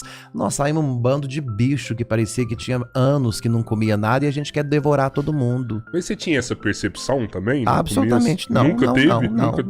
Nunca. Nós estamos falando de uma sociedade que está fragilizada muito antes do Covid. Não é o Covid o mal da sociedade. O mal da sociedade é a falta de caráter. Eu tinha no começo, assim, a impressão que o consumismo que a gente vivia ia diminuir. Como? Quando decretou quarentena, o povo foi para o supermercado. E vocês lembram disso? Não sei. Foi. O povo começou a comprar papel higiênico, fazer estoque. Esse povo vai comer e cagar. Não tem lógica.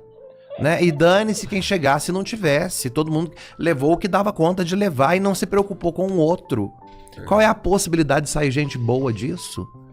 Para sair gente boa, nós tínhamos que ter entrado nisso sendo bons. É a mesma coisa de falar que os presídios regeneram as pessoas.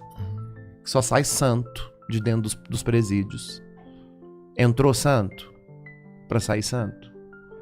Mas talvez é porque a galera enxerga assim, o cara entra lá, quando ele sai, ele pagou a dívida dentro da sociedade. Com então a sociedade, justamente. Então, Tanto que ele é tomou imputado, agora. o crime dele, o que é julgado não é o cidadão. É o crime. O que é julgado é o delito. É. Então nós não estamos falando de personalidade e de moral. Nós estamos falando de delito. Ele cumpriu a pena dele com a sociedade pelo delito que ele cometeu contra a sociedade. O caráter dele é o mesmo. Você sabe que hoje eu vi uma reportagem também de um cara do Hamas que foi preso por Israel, né?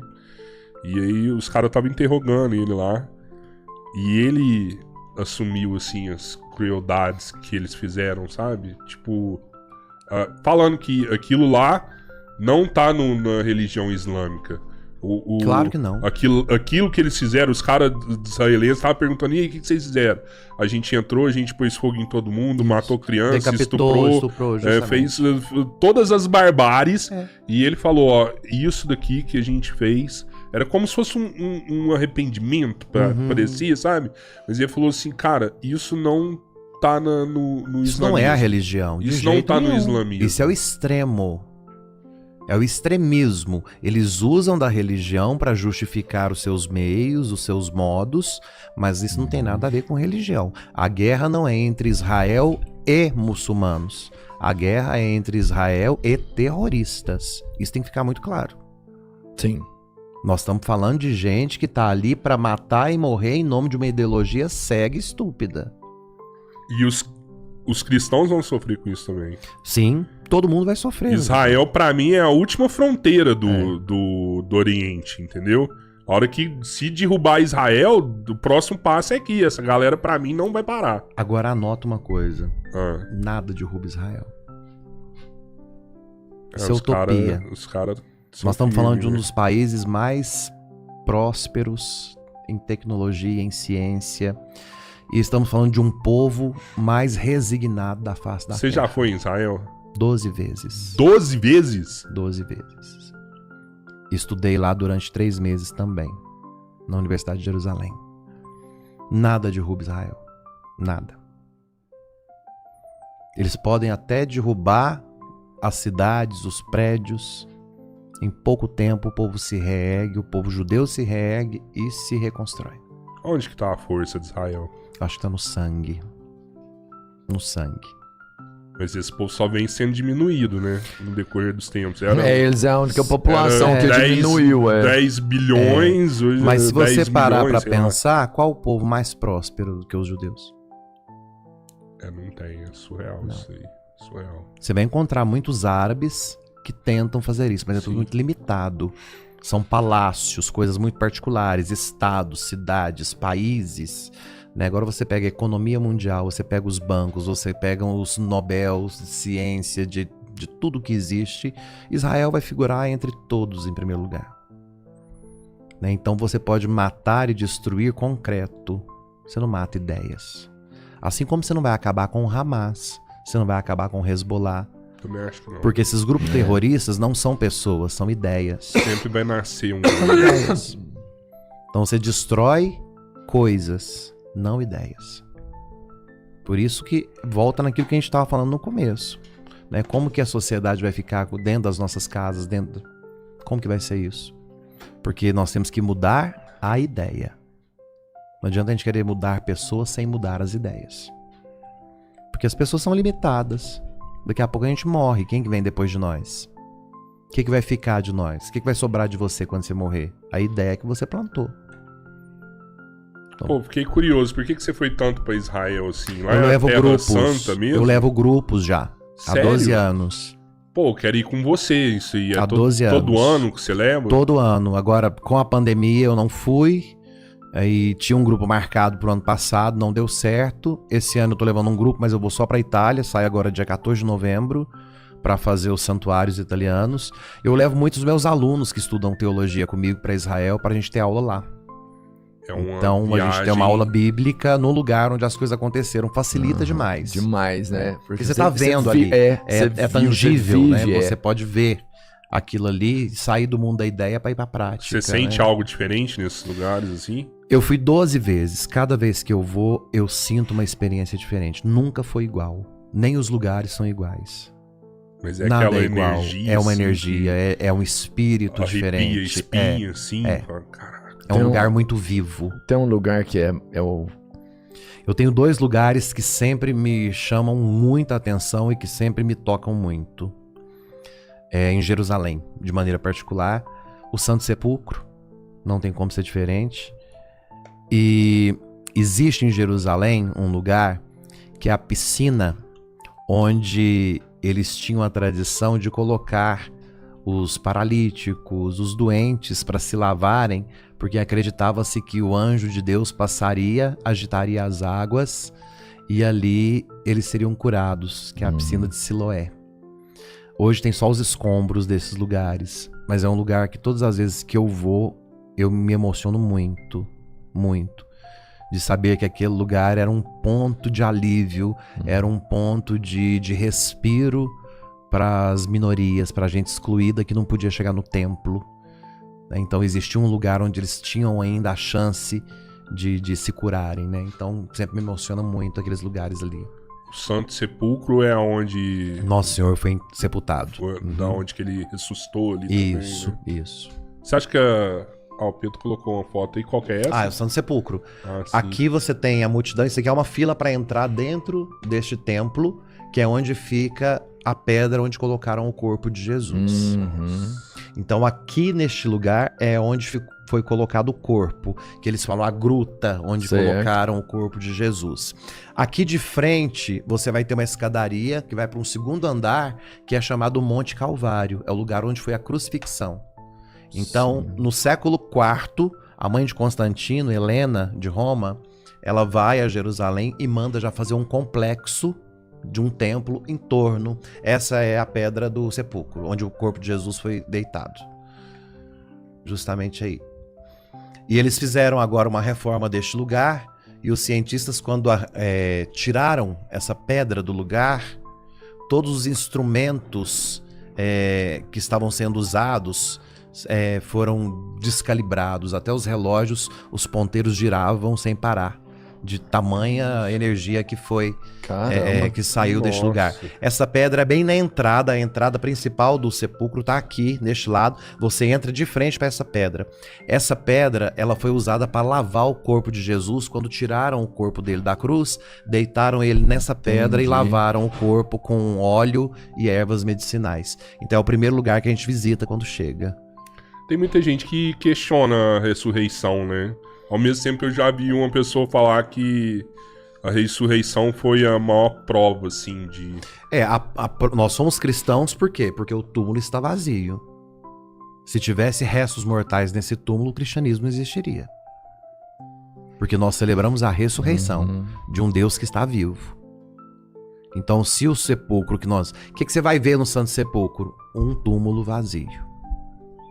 Essa é a prova de que ele vive. Se tivesse restos mortais lá dentro, não valeria a pena ser cristão. Então, o que nos mantém cristãos é justamente a ressurreição. Esse corpo glorificado. Deus está vivo. Você, como estudioso da Bíblia, teólogo, tem uma parte da Bíblia onde Jesus esteve que te emociona mais, que te marca mais?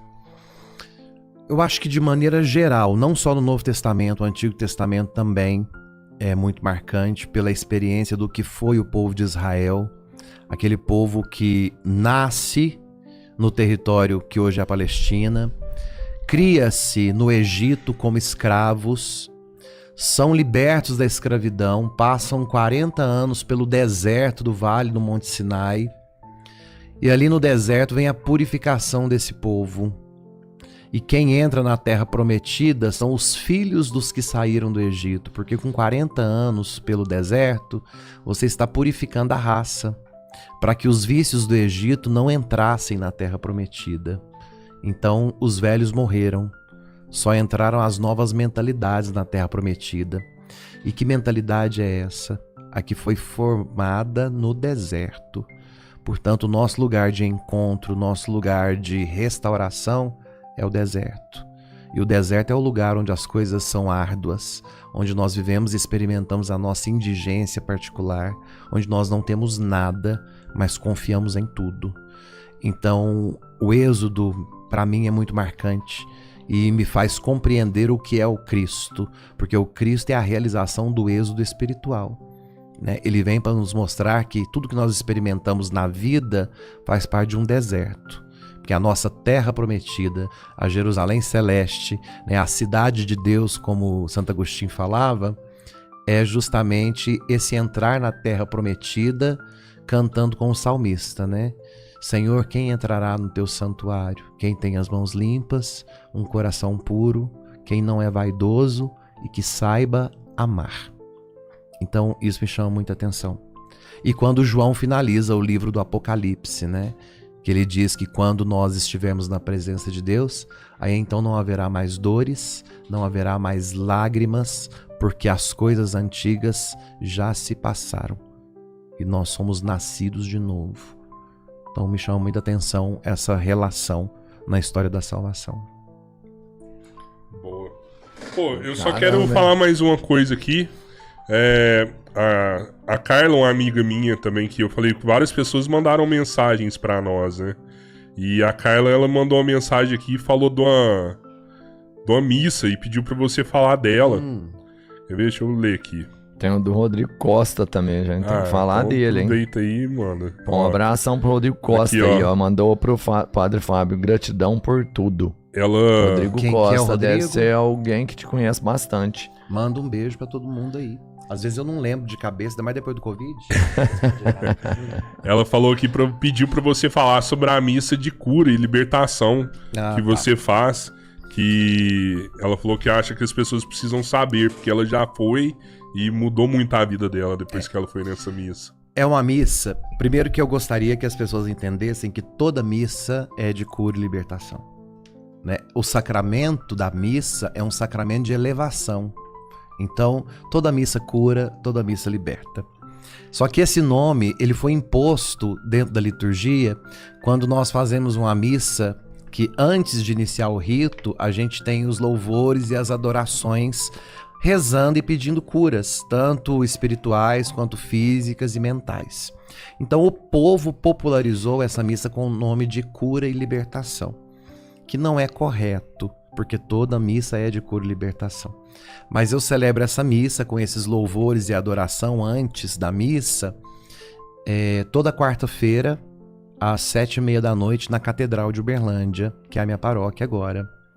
E é uma missa onde, antes de começar o rito da missa, nós fazemos adoração ao Santíssimo, nós cantamos muito, tem muitos louvores, a gente conduz um momento de adoração, onde eu faço uma oração pedindo curas.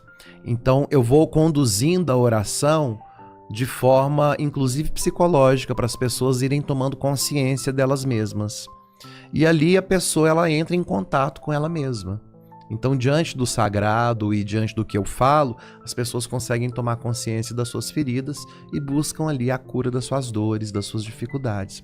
E muita gente relata muitos milagres que acontecem ali, muitas graças que eles recebem nessa missa. Então, recebeu pelo povo esse nome de missa de cura e libertação. Mas é uma missa onde a gente faz adoração e louvor antes do rito da missa, né? Você já teve relato de algum milagre, assim, que te Nós impressionou? temos uma curadoria, nós temos mais de 200 relatos científicos, assim, com atestados médicos de curas que aconteceram na missa. Mas eu não gosto de divulgar isso, porque eu acho que não é a minha função e não é a função da igreja, esse tipo de coisa, porque as pessoas precisam fazer as suas próprias experiências.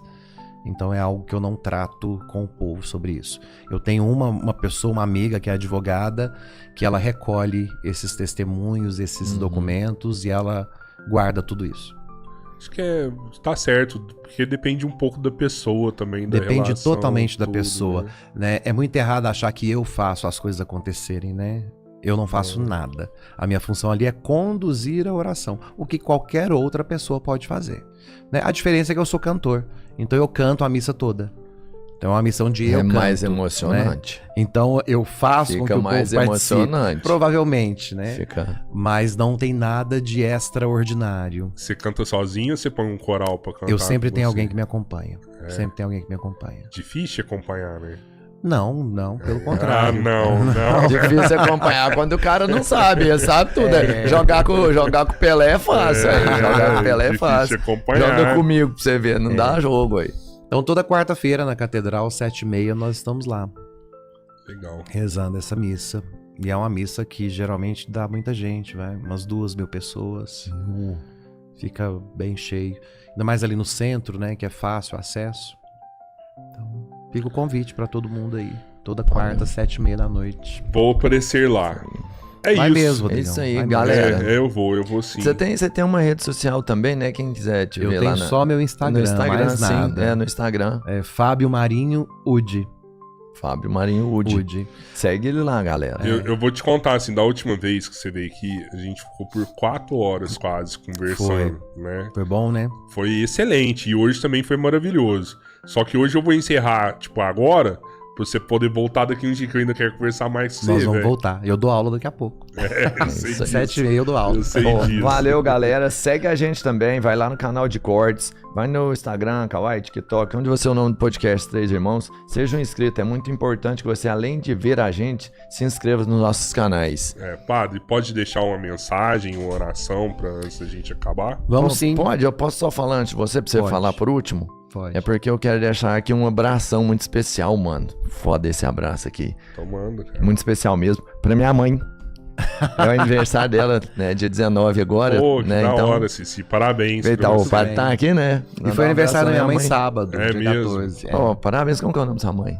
Cida. Cida. E a Cida, minha é a dona Goiaci, Cida. então parabéns É. pra dona Cida e pra dona Goiaci. A gente pode marcar um depois pra falar de mães, né, cara? Mãe é Boa. uma parada importante, Boa. assim, né? Vamos É falar. uma parada complicada. Aí você vai precisar só do psicanalista aqui, porque o padre vai se abster. Valeu. Então, que Deus abençoe vocês, abençoe os propósitos de vocês e que nós possamos ter a consciência de que na busca por Deus é Ele que se antecipe e vem até nós. Porque esse é o desejo de Deus, né? Que a gente possa estar na presença dEle e lembrando sempre que Deus não nos manda coisas impossíveis. Que tudo aquilo que parece impossível diante de nós é o recado de Deus para que a gente faça tudo o que a nossa humanidade nos permita fazer. E quando a gente esbarrar na nossa limitação humana, é a hora de começar a pedir. Então, que a gente saiba a hora de começar a pedir e saiba a hora também de entregarmos tudo aquilo que é exclusivamente nosso, né? Deus não vai fazer por nós aquilo que é nosso. Ele vai fazer aquilo que é dele. Então, enquanto existir forças nossas para lutar, somos nós que vamos lutar. Deus vai fazer aquilo que não compete a nós, que compete só a Ele. Então, que Deus abençoe todos vocês. Rezem aí por mim, torçam por mim, que eu tô rezando e torcendo por vocês também. Valeu. Obrigado, Amém. padre. Deus Sua abençoe, bênção muita de novo. paz. Deus abençoe. Valeu, Robertinho. Obrigado a todo mundo que nos assiste. Um beijo grande. Galera, espero que vocês Valeu, tenham galera. gostado, porque eu adorei. Valeu, fui. Flui.